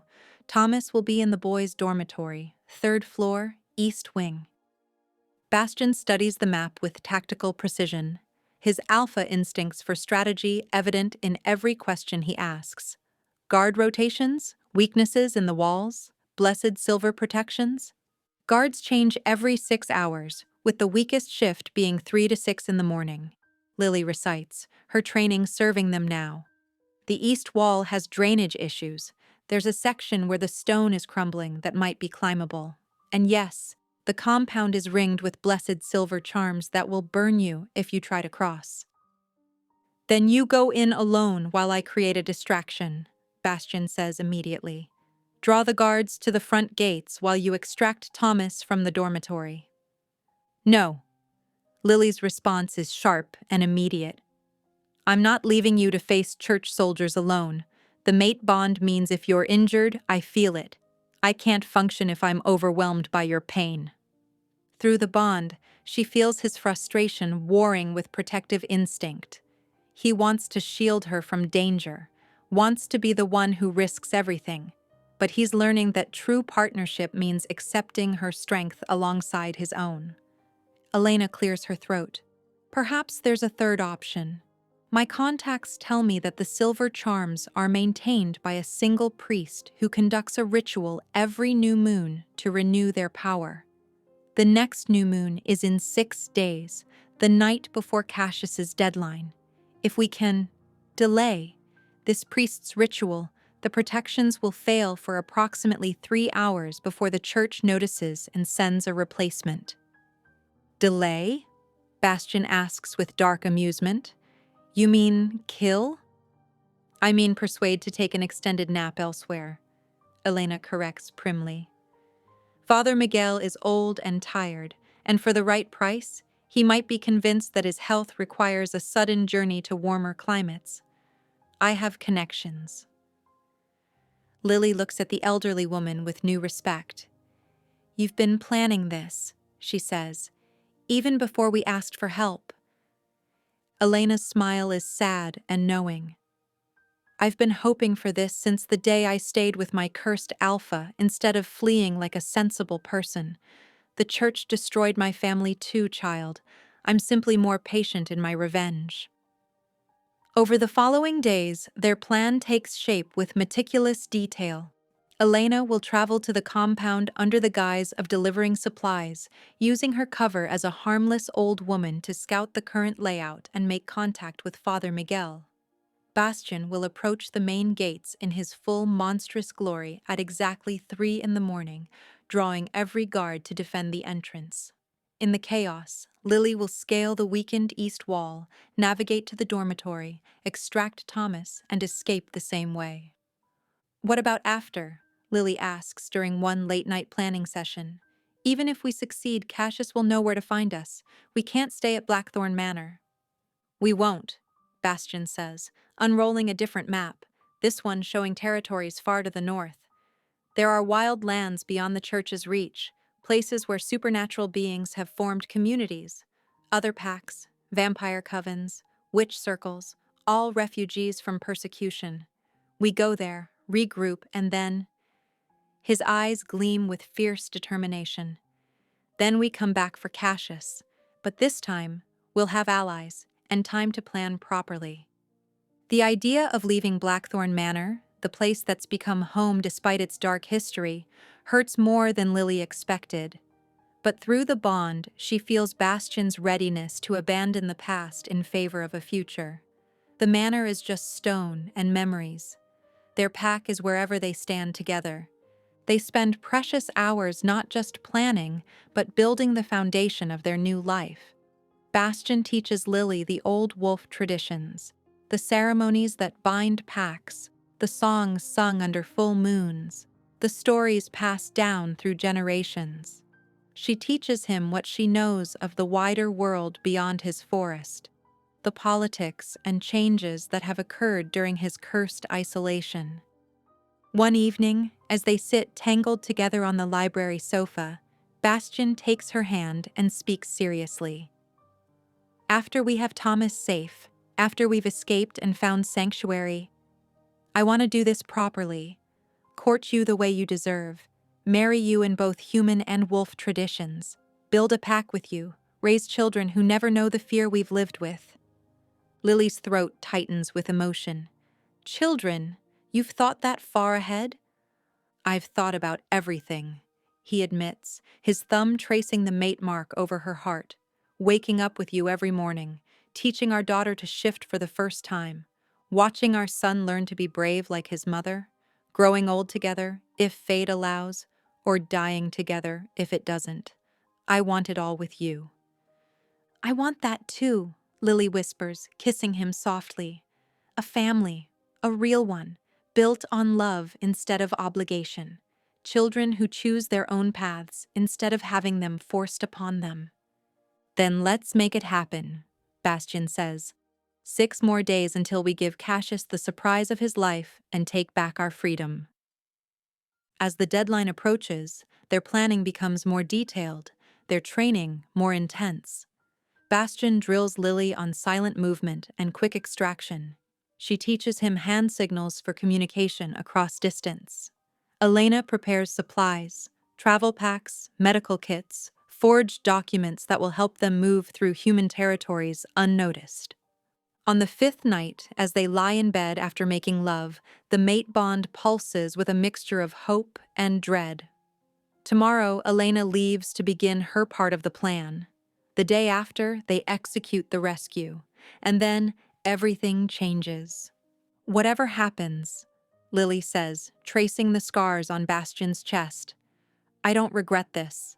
Loving you, choosing you. It's the first real choice I've ever made." "Whatever happens," Bastion echoes, pulling her closer, "we face it together. No more fighting alone. No more carrying burdens in isolation. We're pack now. We're family." They fall asleep wrapped in each other's arms, the mate bond glowing softly in the darkness, neither of them knowing that their perfect plan is about to collide with a betrayal neither could anticipate. The moonless night wraps around them like a cloak as they approach the orphanage compound. Elena's mission succeeded beyond expectation. Father Miguel was indeed persuaded to take an urgent pilgrimage to distant relatives, and the silver protections have been dark for 2 hours. Lily can feel the absence of blessed magic like a weight lifted from the air, and through the bond she senses Bastion's relief that he can approach without the searing pain of holy wards. They move in silence, years of training making Lily's steps soundless, while Bastion's supernatural grace keeps his massive form quiet despite his size. The compound looms ahead, high stone walls surrounding a cluster of buildings that look more like a prison than a place meant to house children. Lily's heart clenches at the thought of Thomas spending years behind these walls, and through the bond, Bastion sends her a pulse of comfort and determination. "Remember the plan," he murmurs, his voice barely a breath against her ear. "I give you exactly 15 minutes from the moment I start the distraction. Get in, get Thomas, get out. If anything goes wrong, if you're in danger, I'll feel it through the bond and come for you." "Nothing will go wrong," Lily says with more confidence than she feels. She pulls him down for a quick, fierce kiss. 15 minutes. I'll see you at the extraction point." Bastion melts into the shadows, circling toward the main gate, while Lily approaches the crumbling east wall Elena identified. Her assassin's training serves her well as she finds handholds in the deteriorating stone and climbs with spider-like precision. At the top, she pauses, scanning the courtyard below. 2 guards patrol, but they're focused on the main areas, not expecting anyone to breach here. Then, right on schedule, all hell breaks loose at the front gate. Bastion's roar splits the night, a sound of pure alpha fury that makes even Lily's blood run cold, despite knowing he'd never harm her. Through the bond, she feels his battle rage as he crashes against the main gates, his monstrous form on full display. Shouts of alarm rise from the guards, bells ringing frantically as every available soldier rushes to defend against the beast of Blackthorn himself. Lily drops into the courtyard and runs. The orphanage is exactly as she remembered. Cold stone corridors, locked doors, and the smell of fear and despair that no amount of holy incense can mask. She navigates by memory and instinct, avoiding the few remaining guards who haven't rushed to the front. 3rd floor, east wing. Thomas's dormitory. The door is locked, but she has the picks she's carried since childhood. Her hands shake as she works the mechanism, not from fear, but from the overwhelming emotion of being so close to her brother after 10 years. The lock clicks open, and she slips inside. The dormitory holds 20 small beds, most occupied by sleeping boys who look far too thin and frightened even in sleep. Lily's heart breaks for every one of them, but she can only save one tonight. She moves between the beds, studying faces in the dim light filtering through barred windows, until, there, 3rd bed from the window, a small boy with hair the color of wheat and features that mirror her own. Thomas looks so much older than the toddler she remembers, but she'd know him anywhere. Lily kneels beside his bed, her hand gentle on his shoulder. "Thomas," she whispers. "Tommy, wake up. It's me. It's Lily." His eyes flutter open, confusion giving way to shock, then disbelief, then joy so pure it makes her throat tighten. "Lily," he breathes, his voice high and uncertain. "Is it really you? I thought they said you might never—" "Shh," she soothes, helping him sit up. "I'm here, and I'm getting you out. But we need to be very quiet and very fast. Can you do that for me?" Thomas nods, his small hand gripping hers with desperate strength. "Are you in trouble? Did you complete your mission? They said if you failed—" "No more missions," Lily says fiercely.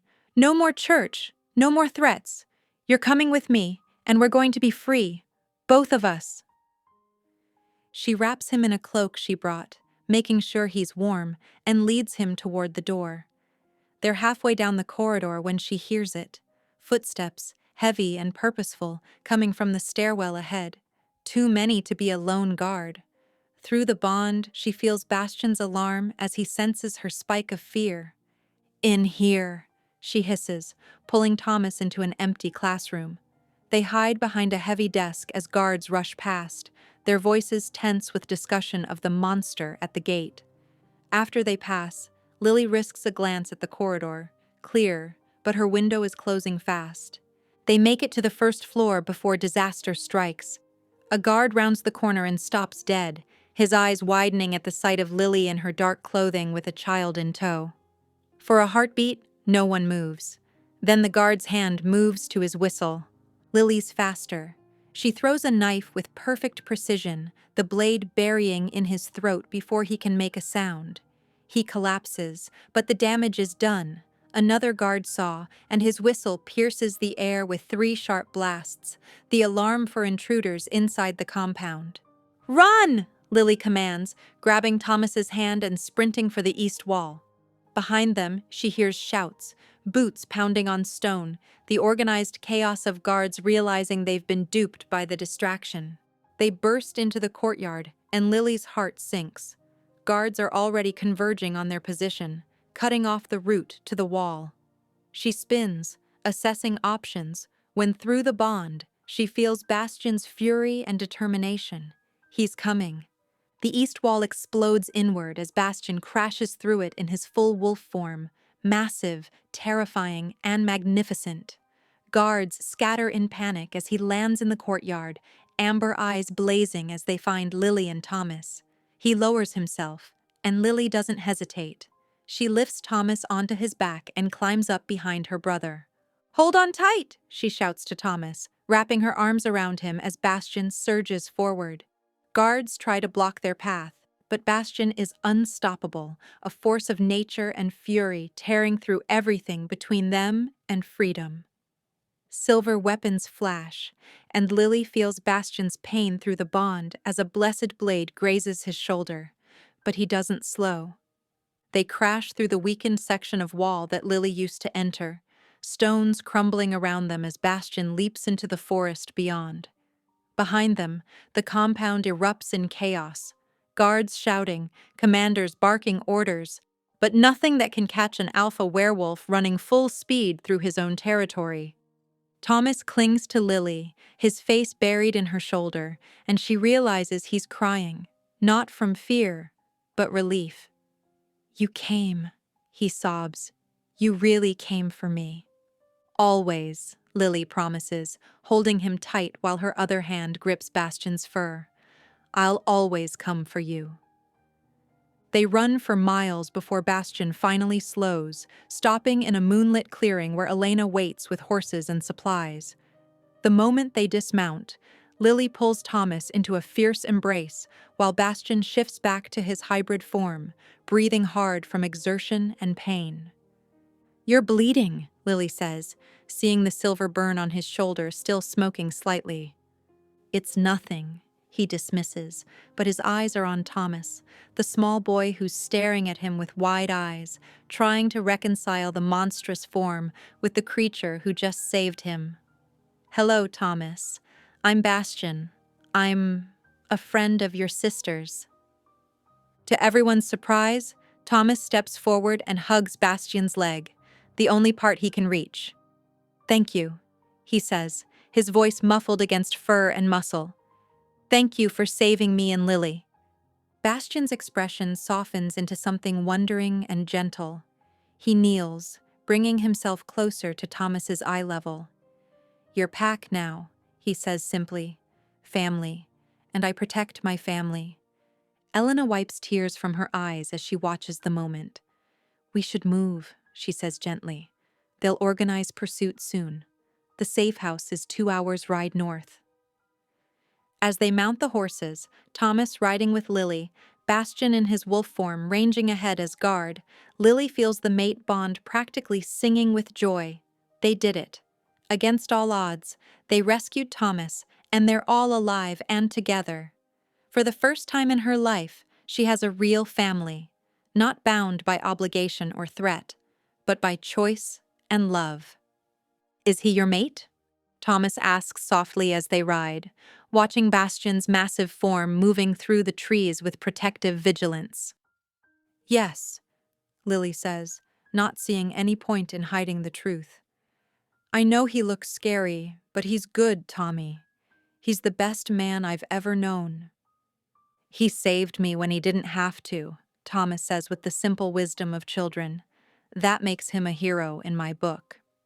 Through the bond, Lily feels Bastian's emotion at being called a hero, something he never thought he'd be again. She sends him a pulse of pure love and feels his answering devotion wrap around her heart like a promise. They're free, all of them, and tomorrow they'll start the journey to their new life. The safe house is a small cottage hidden deep in the forest, one of several properties Elena maintained over the years for exactly this type of emergency. It's humble but comfortable, with a warm hearth and enough supplies to last them several days while they plan their next move. Thomas falls asleep almost immediately, exhausted from fear and excitement, and Elena tucks him into bed with the gentleness of a grandmother. He's a brave boy, she tells Lily, stroking Thomas's hair. You raised him well, even from a distance. I didn't raise him at all, Lily says, her voice thick with regret. I abandoned him to save him, and he spent 10 years in that prison because of me. You kept him alive, Elena corrects firmly. You became a weapon so he wouldn't be burned as a witch. You completed terrible missions so he'd have food and shelter. That's love, child. Imperfect and painful, but love nonetheless. After Elena retires, Lily and Bastian sit together in the small main room, the fire crackling between them. Bastian's shoulder has mostly healed, his supernatural regeneration handling the silver burn, but Lily still treats it with salve, needing to care for him, to reassure herself that he's whole and safe. We did it, she says, still not quite believing. We actually did it. You doubted? Bastian asks with gentle humor, catching her hand and bringing it to his lips. Every moment, Lily admits. I kept waiting for something to go wrong, for the plan to collapse, for Cassius to appear and destroy everything. But we won. We're free. Through the bond, she feels Bastian's matching disbelief and joy. For 20 years he's been trapped, first by Cassius's curse, then by his own rage and grief. The idea that he's now on the path to freedom, that he has a mate and a new family, seems too good to be true. Tomorrow we should leave for the Northern Territories, Bastian says, though his tone is reluctant. Put as much distance between us and the church as possible before Cassius realizes what we've done. Tomorrow, Lily agrees. But tonight, let's just be happy. Is that allowed? I don't see why not, Bastian says, pulling her into his lap so she's straddling him, her favorite position for feeling close while still being able to see his face. We've earned a few hours of peace. They make love slowly and quietly, mindful of Thomas sleeping in the next room, and the tenderness of it makes Lily's chest ache with emotion. This is what she's been denied her whole life. Simple intimacy, genuine affection, the right to be soft and vulnerable with someone who won't exploit that weakness. Bastian worships her body like she's something precious, and through the bond, she feels his reverence and love. Morning breaks with golden sunlight streaming through the cottage windows, and for the first time in memory, Lily wakes feeling genuinely rested and at peace. Bastian is still asleep beside her, his face relaxed in a way she's never seen, and she takes a moment to simply study him. The curse is still there, the horns, the fangs, the claws. but she no longer sees a monster. She sees her mate, the man who risked everything to help her save her brother, the alpha who's chosen to build a new life rather than drown in vengeance. "Stop staring," he murmurs without opening his eyes, his lips quirking into a smile. "It's disconcerting." "Get used to it," Lily says, kissing his jaw. "I plan to stare at you for the rest of our lives." They emerge from the bedroom to find Thomas and Elena already awake, the old woman teaching the boy how to make breakfast.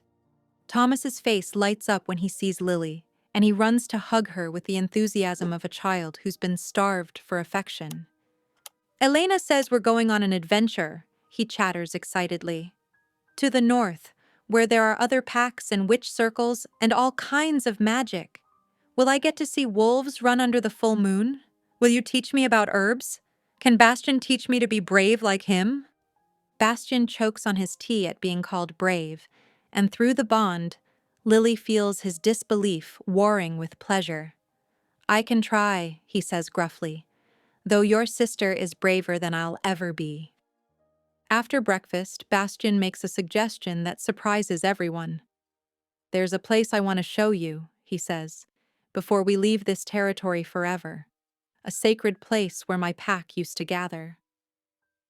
They travel together through the forest, Elena riding one of the horses while Thomas alternates between walking with Lily and riding on Bastian's back in wolf form, gradually overcoming his initial fear of the massive creature.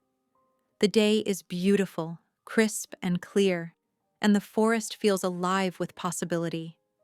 The grove Bastian leads them to takes Lily's breath away. It's a natural amphitheater of ancient trees surrounding a clearing carpeted with wildflowers. Sunlight filters through the canopy in golden streams, and in the center stands a circle of standing stones so old they're covered in moss and lichen. The air itself feels charged with magic and memory. "This is where we held our ceremonies," Bastian explains, his voice reverent. "Matings, births, coming-of-age rituals, celebrations under the full moon. This ground is sacred, soaked in generations of pack magic and love." Thomas explores the stone circle with delight, while Elena settles on a fallen log to rest. Bastian takes Lily's hand and leads her to the center of the stones, and she realizes he has something planned. "I wanted to bring you here," he says, "because this is where I should have courted you properly from the beginning, where I should have asked permission instead of demanding, should have wooed instead of captured." He kneels in the grass before her, this powerful alpha humbling himself, and Lily's eyes fill with tears. "Lily Ashford," he says formally, his voice carrying in the sacred space. "I know we've done everything backwards. We were enemies before we were friends. We claimed each other before we courted. We fell in love while planning battles. But I want to do this right. I want to ask you properly, in the old way, in the place where my pack celebrated the most important moments of their lives." He pulls something from his pocket, a ring carved from dark wood, inlaid with silver in the shape of intertwined wolves. "This was my mother's," he says, "one of the few things that survived the massacre. Will you marry me, Lily? Will you be my mate in truth, my alpha partner, the mother of my children? Will you help me build a new pack and a new life and stand beside me until the end of our days?" Lily drops to her knees in front of him, cupping his face in her hands. "Yes," she says, laughing and crying at once. "Yes to everything. I love you, Bastian. I choose you. I choose us. I choose this life we're going to build together." He slides the ring onto her finger, and it fits perfectly, the wood warm against her skin.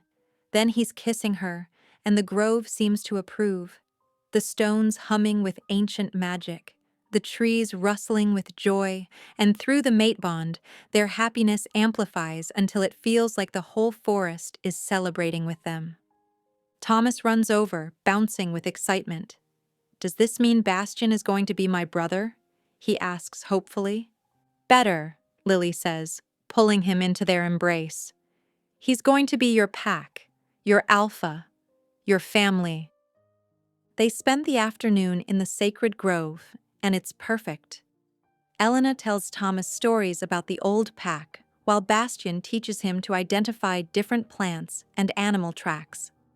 Lily and Bastian dance in the center of the stone circle, swaying to music only they can hear through the mate bond, and for these precious hours, the darkness of their past feels impossibly far away. As sunset paints the sky in shades of gold and crimson, they prepare to leave. Tomorrow they'll start their journey north, leaving Blackthorn territory and the church's reach behind. Tomorrow they'll begin their new life. But tonight, they have this moment, this perfect, shining moment where everything they've fought for has come true.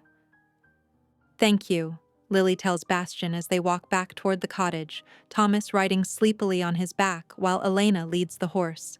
"For this, for all of it, for saving me in every way a person can be saved." "Thank you," Bastian responds, his amber eyes soft in the fading light, "for teaching me that monsters can become men again, and that love is stronger than any curse." Through the mate bond, their souls sing in harmony, and Lily lets herself believe that finally, after all the pain and sacrifice, they've earned their happy ending. She doesn't know yet that happiness is the most fragile thing in the world, and that their perfect day is about to shatter into nightmare. They return to the cottage as twilight deepens into night, Thomas already asleep on Bastian's back, exhausted from the day's excitement. Elena goes ahead to start a fire and prepare a simple dinner, while Lily helps transfer Thomas to Bastian's arms for carrying inside.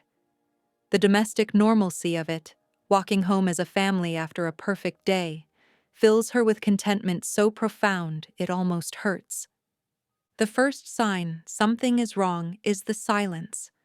Elena should be moving around inside, creating the small sounds of domesticity, pots clanging, water pouring, the creak of floorboards. But the cottage is utterly quiet, and through the mate bond, Lily feels Bastian's sudden tension, his wolf senses screaming danger. "Stay behind me," he commands softly, handing Thomas to her. Something's wrong.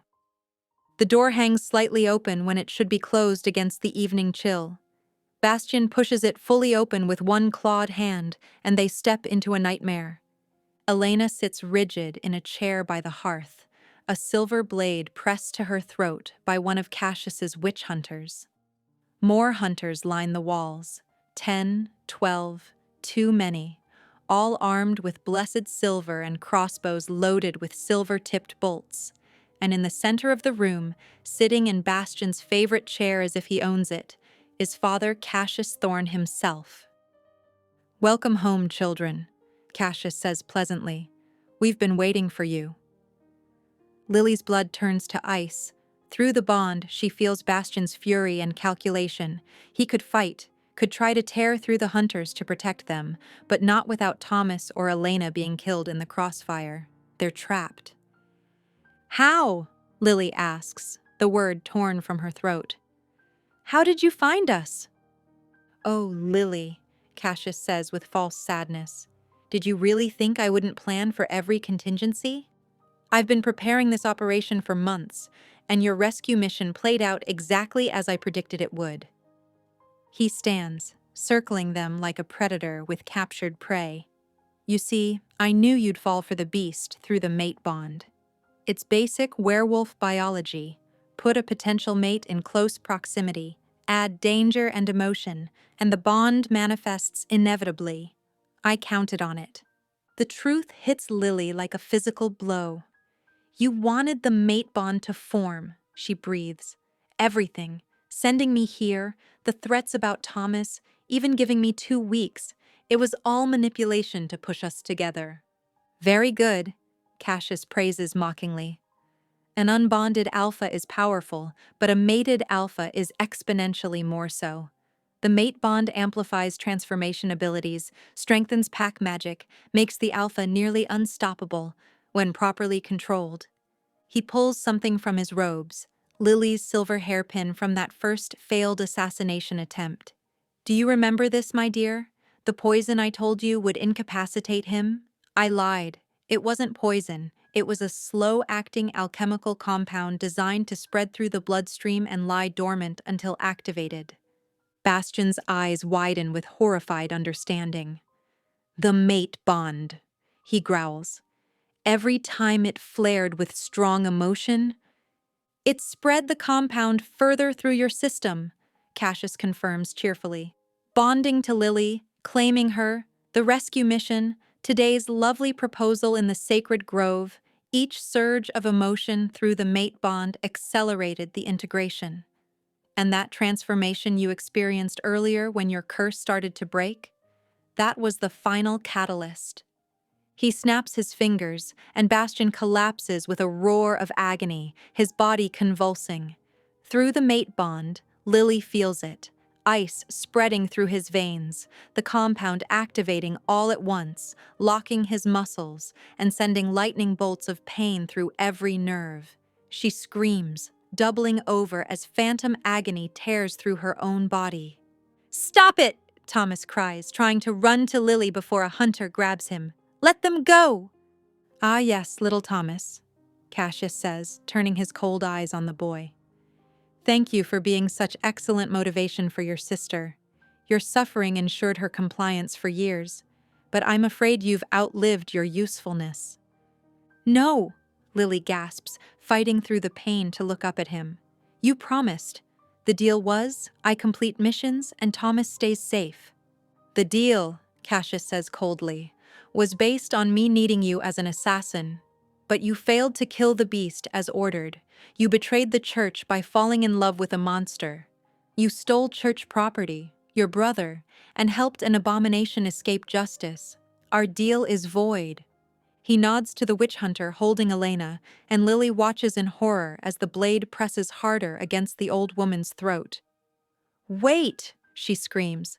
"Please! She's innocent. She's just a servant who—" "She harbored a cursed werewolf for 20 years, Cassius interrupts. "She aided and abetted your rebellion. She helped plan the attack on a church orphanage. She's as guilty as you are." Bastion struggles to rise, fighting the compound's effects through sheer will, but more hunters converge on him with silver chains. They bind him in blessed shackles that burn his skin, smoke rising from his flesh as he snarls and thrashes. Through the bond, Lily feels his desperation, his terror not for himself, but for her and Thomas and Elena. "Here's what's going to happen," Cassius says, his voice calm as death. "The beast will be taken to the church's containment facility, where the compound will keep him docile enough to be controlled. We'll use him as a weapon against other supernatural beings, and the mate bond ensures he'll comply, because any defiance means you suffer equally." He turns to Lily, and his expression is almost pitying. "You, my dear, will come back to the Order. You'll resume your duties as my finest assassin, and you'll do so willingly, because if you don't, the boy and the old woman die, and your precious mate experiences torture you can't imagine. Every mission you complete, every monster you kill for me, earns them another day of life." "You're a monster," Lily spits. "You're worse than any supernatural being I've ever hunted. You—" The blow comes without warning, Cassius backhanding her hard enough to split her lip. Through the bond, Bastion roars with fury, thrashing against his chains hard enough to tear his own flesh. The hunters struggle to hold him as he fights to reach Lily, his wolf going mad at seeing his mate hurt. "You'll learn respect again," Cassius says coldly. "And you'll learn that love is the greatest weakness of all. I gave you this love deliberately, knowing it would be the perfect chain to control you both. You're mine, Lily. You've always been mine. The beast just helped me forge an unbreakable leash." He gestures to his hunters. "Take him. Put him in the silver cage. The blessed metal will prevent any shifting or healing. We'll transport him back to headquarters once I've dealt with the loose ends here." They drag Bastion from the cottage, his struggles weakening as the compound and silver work together to sap his strength. Before they take him, His eyes find Lily's, and through the mate bond, he sends everything he can't say aloud, his love, his fury, his promise that this isn't the end, that he'll fight until his last breath to free them.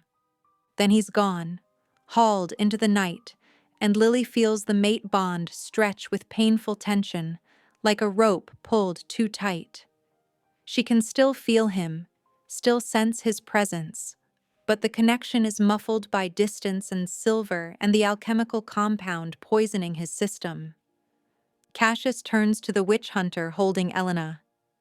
"Kill her," he orders casually. "She's too old to be useful." "No!" Lily and Thomas scream together, but it's too late. The blade slices across Elena's throat in one efficient motion, and the woman who showed them nothing but kindness slumps forward, blood soaking her dress. The world seems to stop.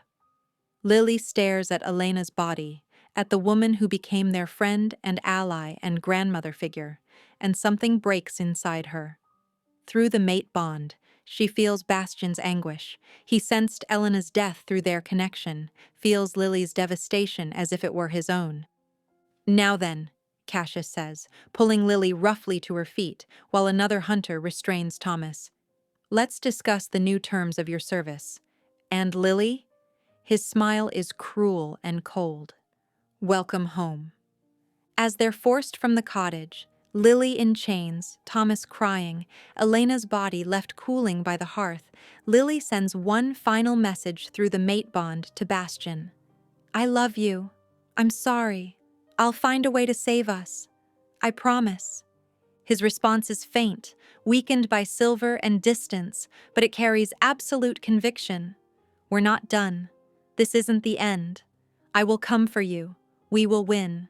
But as the church hunters load them onto horses and ride into the night, leaving their perfect day in ashes behind them, Lily feels hope dying in her chest.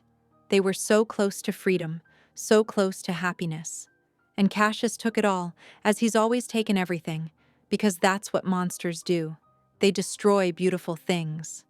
The mate bond pulses weakly in her chest, the only proof that Bastian still lives. She clings to it like a lifeline, even as Cassius's laughter echoes through the forest, celebrating his victory over two souls who dared to defy him. The great hall of Blackthorn Manor has become a prison. Lily kneels on cold stone, silver manacles burning her wrists and connecting to heavy chains anchored in the floor.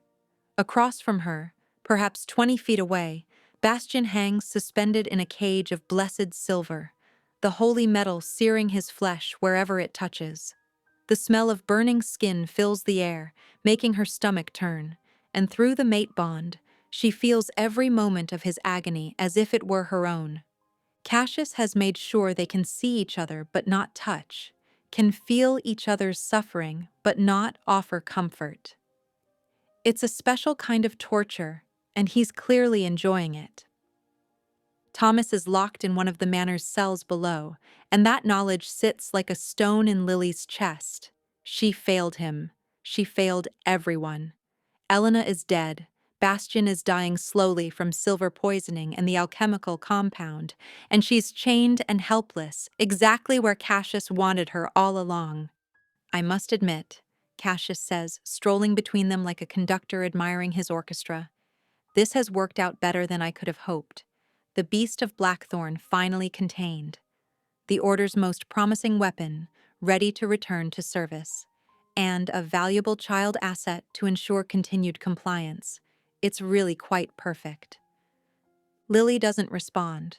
She's learned over the past hours that any defiance earns punishment, not to her, but to Bastian. Cassius will have his hunters press silver-tipped spears against Bastian's wounds, and through the bond, Lily experiences the searing agony. Her silence is the only protection she can offer her mate. Through the mate bond, she feels Bastian's consciousness flickering. The silver cage prevents him from healing, and the compound in his system has spread to the point where transformation is impossible. He's trapped in his cursed hybrid form, slowly dying, and there's nothing she can do. "You'll be interested to know," Cassius continues, examining his fingernails with false casualness, that we've developed quite an impressive containment facility for supernatural beings. The beast will be our first true alpha specimen, but we have plans to acquire more. Your missions will focus on capture rather than kill from now on. Imagine a whole army of controlled werewolves, vampires, witches, all bound to the church's service. We could reshape the world. You're insane, Lily whispers, unable to stay silent at the horror of his vision. Cassius's smile is cold. I'm practical. Supernatural beings exist, which means they can be used. Your precious mate will help us hunt down others of his kind, and the mate bond ensures he'll comply. After all, he nods to a hunter who presses a silver blade against Bastion's ribs. Lily screams as phantom pain explodes through her own side, fire and ice warring beneath her skin. Through the bond, she feels Bastion's fury that she has to suffer this, his desperate attempts to shield her from the worst of it, even though shielding is impossible. Any pain he experiences, you feel, Cassius finishes, and any pain you experience, he feels. It's the perfect control mechanism. He'll do anything to spare you suffering, and you'll do anything to spare him. Beautiful, really, in its efficiency. As the hunter withdraws the blade, Lily gasps for air, tears streaming down her face. Across from her, Bastion's amber eyes meet hers, and she sees the same desperation she feels. They're trapped. The mate bond that was supposed to be their salvation has become their damnation. I'll give you tonight to contemplate your new reality, Cassius says, heading toward the door. Tomorrow, we begin your re-education, Lily, and the beast's training. Sleep well, children. The moment Cassius and most of the hunters leave, though 4 remain on guard, Lily lets her head drop, exhaustion and despair threatening to overwhelm her. Through the bond, she feels Bastion's emotions, rage at his helplessness, guilt that loving him brought her to this, and beneath it all, a weakening life force that terrifies her. Bastion, she sends through the bond, focusing all her energy on their connection. Don't you dare give up. Don't you dare die on me. His response is faint, barely a whisper in her mind. Can't protect you. Can't save. You don't have to save me, Lily sends fiercely, ignoring the guards who are watching her with suspicion. They can't see the mate bond or understand its communication. You just have to survive. We both survive, and we find a way out. Together, remember? She reaches deep into herself, into the place where the mate bond connects them, and pulls up every memory of their time together. The first kiss in the library, running through the moonlit forest on his back, the proposal in the sacred grove, Thomas's laughter, making love in the firelight. All of it flows through the bond toward Bastion, a lifeline of love and hope and stubborn refusal to surrender. Through the bond, she feels something shift in him. His consciousness, which had been fading, strengthens slightly. The wolf inside him, which had been cowering under silver and pain, stirs and snarls. And beneath all of that, she feels his love for her blazing like a beacon, not dimmed by torture or despair, but burning brighter in defiance of everything trying to extinguish it. That's it, Lily encourages, pouring more energy through the bond. Fight. Stay with me. We're not done yet. She thinks of Elena, who gave her life believing in their cause. She thinks of Thomas, scared and alone in a cell below. She thinks of every supernatural being Cassius has murdered or plans to enslave. And she thinks of Bastion, her mate, her love, her partner, hanging in agony because he dared to love her. No, this isn't how their story ends. She refuses to let Cassius win. I love you, she sends through the bond with every ounce of strength she possesses. I choose you. I will always choose you. And we are going to survive this, break free, and make him pay for every life he's destroyed. Do you hear me, Bastion Blackthorn? We're going to win. For a long moment, there's only silence. Then, Like a candle flame refusing to die in the wind, she feels his response, "We're going to win." The guards don't notice the change in the air, the subtle shift in energy as the mate bond begins to pulse with renewed strength. They don't see the way Bastian's eyes, which had been glazed with pain, sharpen with determination. They don't understand that sometimes love isn't a weakness to be exploited. It's a power that can move mountains. Lily closes her eyes and begins to plan. They're chained, poisoned, tortured, and seemingly beaten. But they're alive. They're together through the bond, and where there's life, there's hope. Cassius thinks he's won, thinks he's broken them completely. He's about to learn how wrong he is. Dawn breaks cold and gray, painting Blackthorn Manor in shades of despair. Lily hasn't slept, too focused on maintaining the connection through the mate bond, sending Bastian's strength and love and stubborn determination. Through the night, she felt something building in him, power gathering like a storm about to break. The hunters change shifts at sunrise, and Cassius enters with his usual cruel satisfaction. "Good morning," he says pleasantly. "I trust you're both ready to discuss the terms of your new service?" "Lily, you'll begin missions again within the week. Beast, we have a rogue vampire coven that needs eliminating. You'll lead the assault while I ensure your mate suffers appropriately, if you fail." He's so confident, so certain of his control, that he doesn't notice the change in Bastian's eyes. Doesn't see the way the mate bond between them has transformed from a chain into a weapon. Doesn't understand that pushing too hard against love and loyalty doesn't break people. It forges them into something stronger. "No," Bastian says, his voice rough from disuse but carrying absolute conviction. Cassius pauses, turning to face the silver cage. "Excuse me?" "No," Bastian repeats, and this time his voice resonates with alpha command, the authority of a pack leader who has rediscovered his purpose. "No more threats, no more torture, no more using people I love to control me. It ends now." "You're in no position to refuse anything," Cassius says, his smile turning cruel. He nods to a hunter. "Remind him of his place." The hunter raises a silver-tipped spear and drives it toward Bastian's exposed side. It should pierce flesh. It should cause agony. Instead, something impossible happens. Bastian's hand snaps out and catches the spear, his skin smoking where it touches blessed silver, but not burning, not breaking. His eyes blaze with inner fire as he looks at the shocked hunter and snarls, "I said no!" The silver cage explodes outward. Through the mate bond, Lily feels what's happening. The alchemical compound that was meant to control him has instead been transmuted by the power of their connection, by the love and determination flowing between them. Instead of poisoning him, it's burning away the curse itself, reacting with the blessed silver and the mate bond's magic to create something new. Bastian's body shifts, not into his cursed hybrid form, but into his true form, the alpha he was always meant to be. The transformation is beautiful and terrible to witness. His horns melt away, his features becoming fully human but retaining an otherworldly beauty.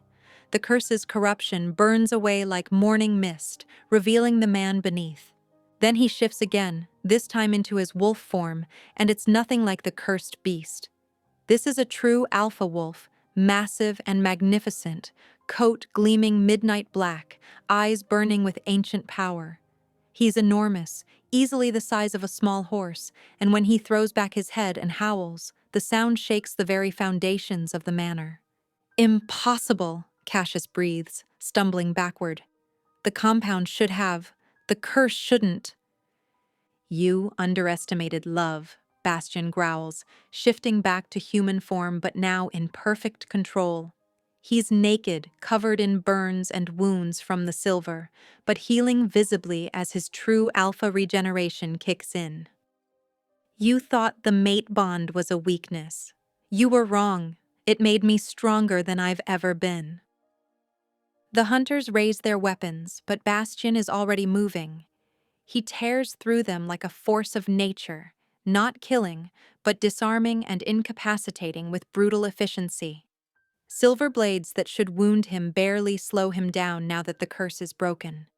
Blessed weapons that should burn leave only superficial marks that heal in seconds. He fights his way to Lily, snapping her chains with his bare hands, pulling her against him as the mate bond flares golden and triumphant between them. Through their connection, she feels his power flooding into her, strengthening her, and she feels her own power, the strength born of survival and love, flowing back to him. "Thomas," she gasps, "he's in the cells." "I feel him through you," Bastian says, and she realizes the mate bond has deepened to the point where she can sense what she senses. "Go, free him. I'll handle Cassius." Lily doesn't argue. She grabs a fallen blade and runs for the dungeons, her assassin training serving her one final time as she fights through the few guards between her and her brother. She finds Thomas huddled in a cell, and when he sees her, his face transforms with relief and hope. "Lily, I knew you'd come. I knew Bastian would save us." "We're saving ourselves," Lily says, breaking the lock and pulling him into a fierce embrace. "All of us together. That's what family does." Back in the Great Hall, Bastian stalks toward Cassius like death incarnate. The priest has drawn a blessed silver blade, but his hands shake as he realizes his perfect plan has collapsed completely. Around them, hunters lie groaning and disarmed, no longer a threat. "You were a monster," Cassius spits. "You should have stayed cursed, stayed broken." "You're right," Bastian agrees, his voice cold and hard. "I was a monster. The curse made me one. But you know what I learned, Cassius? The real monster was never the cursed alpha. It was the man who burned children alive and called it holy. It was you. It's always been you." Lily and Thomas burst back into the hall, and she stands beside Bastian, united in purpose. Cassius looks between them and sees his defeat in their eyes. Not broken weapons, but people who have chosen each other and their freedom over fear. "You can't kill me," Cassius says desperately. "I'm a high priest of the church. Kill me, and every witch hunter in Europe will hunt you down." "We're not going to kill you," Lily says, her voice like ice. "We're going to do something worse." Bastian's smile is sharp and satisfied. "We're going to make sure everyone knows what you are." Cassius lunges with the blessed silver blade, a desperate final attack born of panic and fury. Bastian catches his wrist mid-strike, his grip like iron, and slowly, deliberately, forces the priest to his knees. The blade clatters to the floor, and Cassius finds himself prostrate before the alpha he thought he'd broken. 20 years, Bastian says, his voice resonant with controlled rage. 20 years you left me in that curse, tortured by what you made me, drowning in grief and guilt. Do you know how many times I wanted to die? How many times I stood at the edge of ending it all? Through the mate bond, Lily feels the depth of his pain, the decades of isolation and self-loathing, the nights spent howling at the moon in anguish. But she also feels his strength, his determination not to let that suffering define him anymore. "I should make you suffer as you made me suffer," Bastian continues. "I should make you watch everything you built crumble. I should curse you to live as a monster, alone and broken, for the rest of your miserable existence." "Yes," Cassius hisses, defiance mixing with fear. "Do it. Prove you're the beast I always said you were." Bastian's clawed hand, because even in human form he retains some alpha features, tightens on Cassius's shoulder. For a long moment, Lily watches the war play out in her mate's eyes. Vengeance versus mercy, rage versus justice. She knows through the bond that he wants to tear Cassius apart, wants to make him pay in blood for every life destroyed. "No," Bastian says finally, and she feels his decision through the bond. A choice to be the man he wants to be, rather than the monster Cassius tried to create. No, I won't give you that satisfaction. I won't prove your twisted doctrine right by becoming what you claimed I was. He releases Cassius and steps back, standing tall and proud. Strip him, he orders the conscious hunters who have wisely chosen not to interfere. Take his robes, his weapons, his symbols of authority. Everything. The hunters hesitate until Lily steps forward, her voice carrying the command she learned from years in the Order. Do it, or I'll do it myself, and I won't be gentle. They move to obey, and Cassius struggles uselessly as they remove his priest's robes, revealing the ordinary, aging man beneath. Without his vestments and authority, he looks small and pathetic. Bastion produces iron chains, not silver, just heavy iron that won't burn but will restrain, and binds Cassius's hands. Here's what's going to happen, Lily says, circling her former mentor with cold satisfaction. You're going to be sent back to the church's high council with evidence of your crimes. Every journal you kept detailing the Blackthorn massacre. Every record of children you've killed or enslaved in the Order.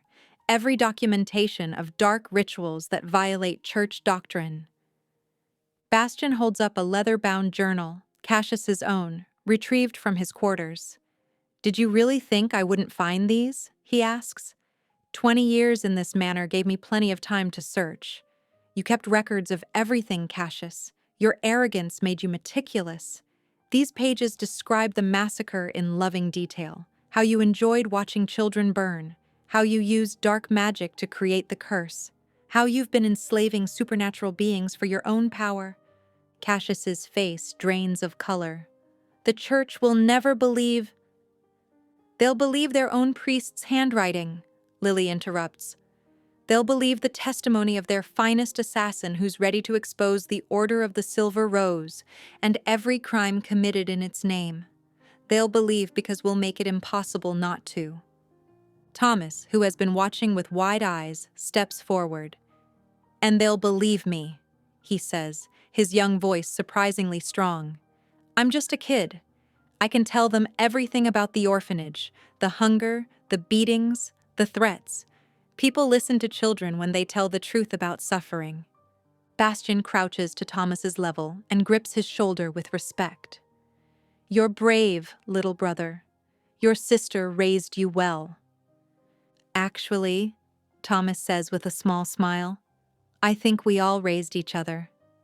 They carve their message into Cassius's flesh, not deeply, not lethally, but permanently.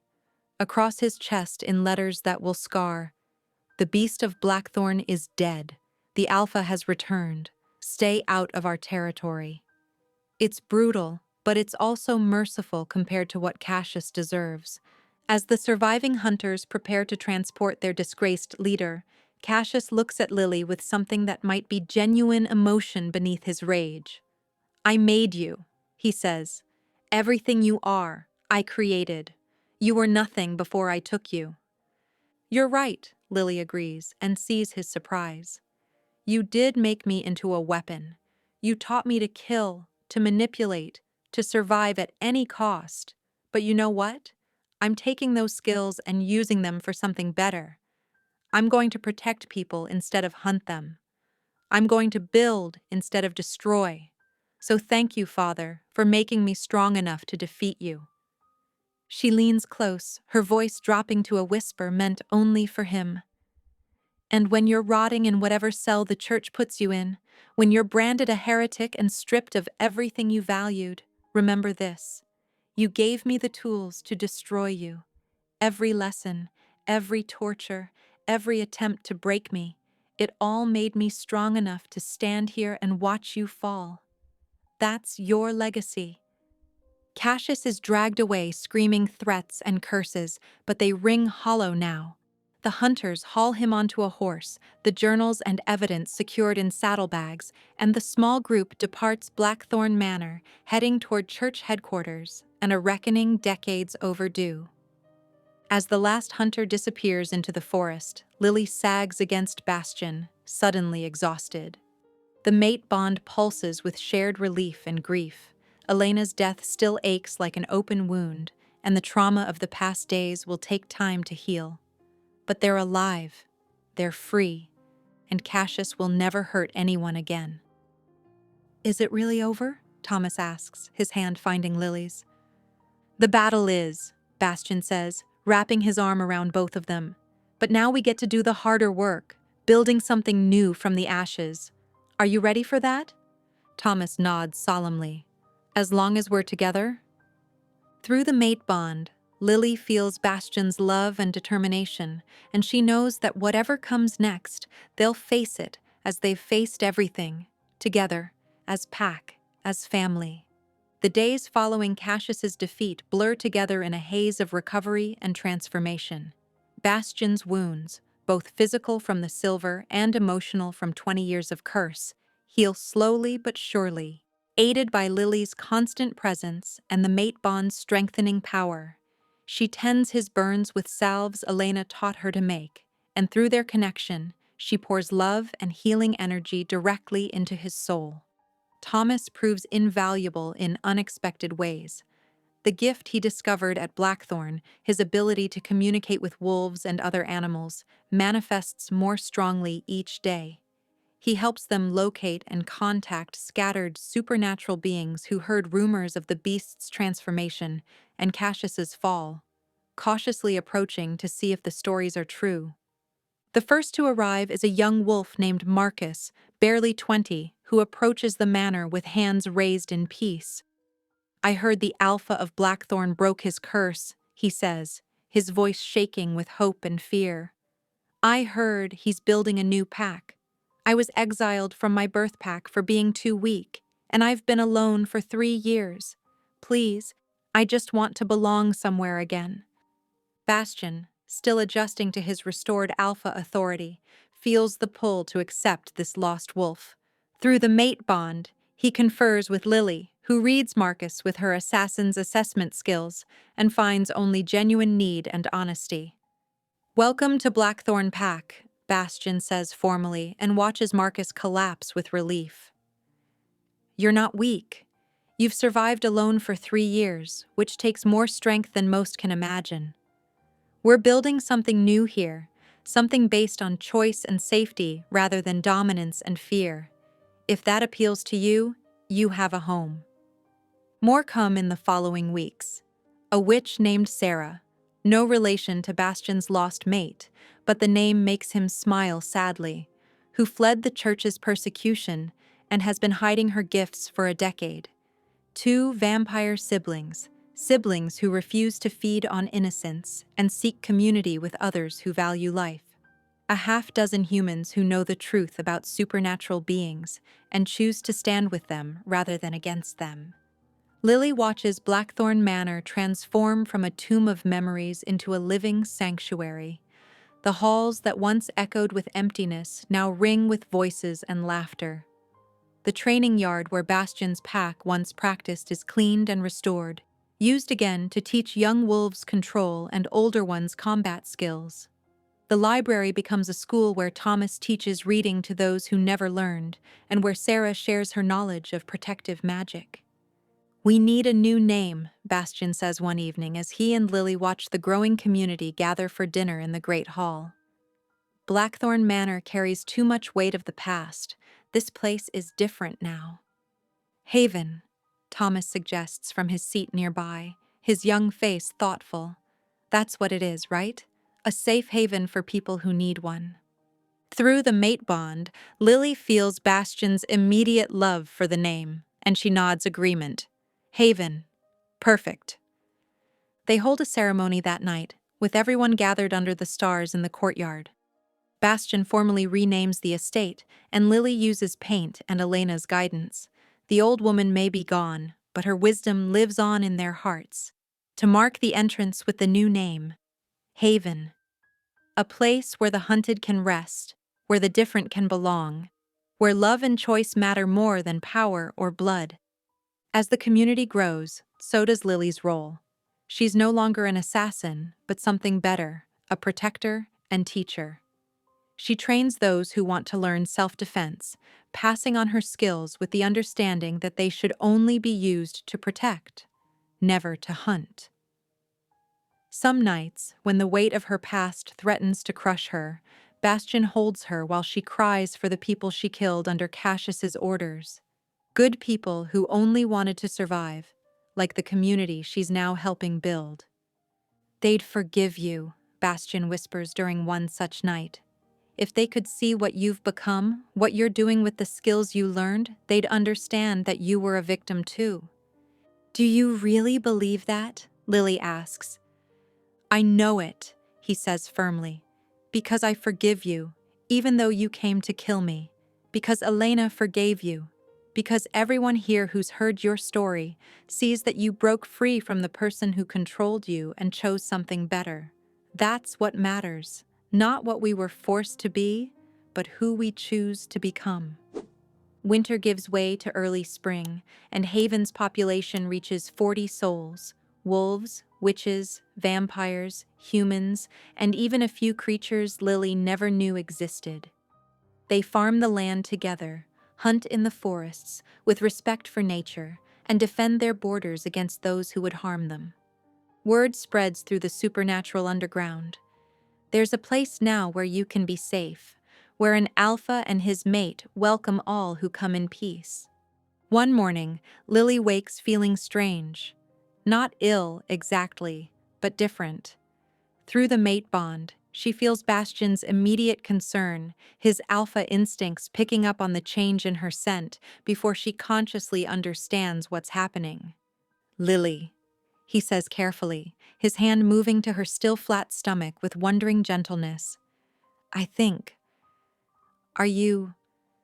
She takes stock of her body and realizes the truth that her werewolf mate's enhanced senses already detected.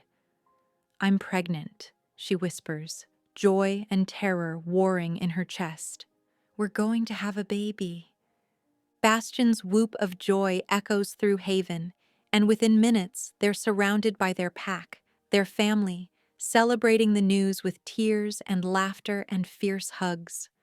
Thomas is especially thrilled, already planning how he'll be the best uncle in history. That night, lying in their bed with Bastion's hand resting protectively over the tiny life growing inside her, Lily allows herself to fully feel the magnitude of their journey. From captor and prisoner to mates and partners. From accursed monster and weaponized assassin to alpha and protector. From destruction and death to creation and life. We did it, she murmurs. We actually did it. Built something beautiful from all that pain. We did, Bastion agrees, kissing her forehead. And this is just the beginning. 6 months have passed since Cassius's defeat, and Haven thrives like a garden after rain. The manor and its grounds house nearly 60 residents now, and Lily's pregnancy has transformed her from protector into symbol of hope, proof that even those broken by violence can create new life and beauty. Tonight, under the full moon in the sacred grove where Bastion proposed, Haven gathers to witness the formal mating ceremony. Lily stands in the stone circle wearing a dress Sarah the witch helped create.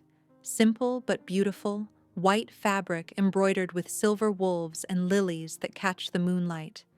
Her hair, left long and loose, falls in silver waves past her shoulders, and the mate mark over her heart glows softly through the sheer fabric.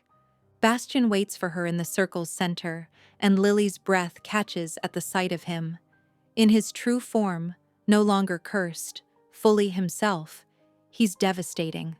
Tall and strong, with dark hair and those burning amber eyes, he wears traditional alpha ceremonial dress, leather pants and vest marked with the symbols of their pack. When he sees her, his smile could light the darkest night. Thomas walks Lily down the aisle of flowers their community planted, his hand in hers, proud to give his sister to the alpha who saved them both. When they reach the circle, he places Lily's hand in Bastion's and says loudly enough for all to hear, "Take care of her, or you'll answer to me." The gathering laughs, and Bastion bows solemnly to the 12-year-old. I swear it on my life and honor. Marcus, who has become Bastion's beta through loyalty and growth, officiates the ceremony. His voice carries clearly as he speaks the old words about pack and family, about choice and commitment, about two souls becoming one through love rather than force. Bastion Blackthorn, Marcus intones, do you take Lily Ashford as your mate before the pack and the moon? Do you swear to protect her, honor her, stand with her through whatever comes? I do, Bastion says, his eyes never leaving Lily's face. I swear it by moon and blood, by soul and bone. She is my mate, my equal, my heart. Where she goes, I follow. What threatens her, I destroy, in this life and all that follow. Lily Ashford, Marcus continues, do you take Bastion Blackthorn as your mate before the pack and the moon? Do you swear to protect him, honor him, stand with him through whatever comes? I do, Lily says, her voice strong despite the tears streaking her cheeks. I swear it by choice and love, by courage and hope. He is my mate, my partner, my salvation. What he builds, I strengthen. Who he loves, I protect. In this life and all that follow. They exchange rings, not the wooden one from Bastion's mother, though Lily wears that on her other hand, but new rings forged by the community. Hers is silver inlaid with obsidian. His is obsidian inlaid with silver, and together they represent the balance between light and dark, human and wolf, past and future. When Marcus declares them formally mated, Bastion pulls Lily into a kiss that makes the assembled crowd cheer and whistle. Through the mate bond, their joy amplifies and reflects, creating a feedback loop of pure happiness that seems to make the very air shimmer with golden light. The celebration that follows lasts until dawn. There's music and dancing, food and laughter, and stories shared around massive bonfires. Lily dances with Bastion, with Thomas, with every member of their community who wants to celebrate their union, and through it all, the mate bond hums with contentment and promise.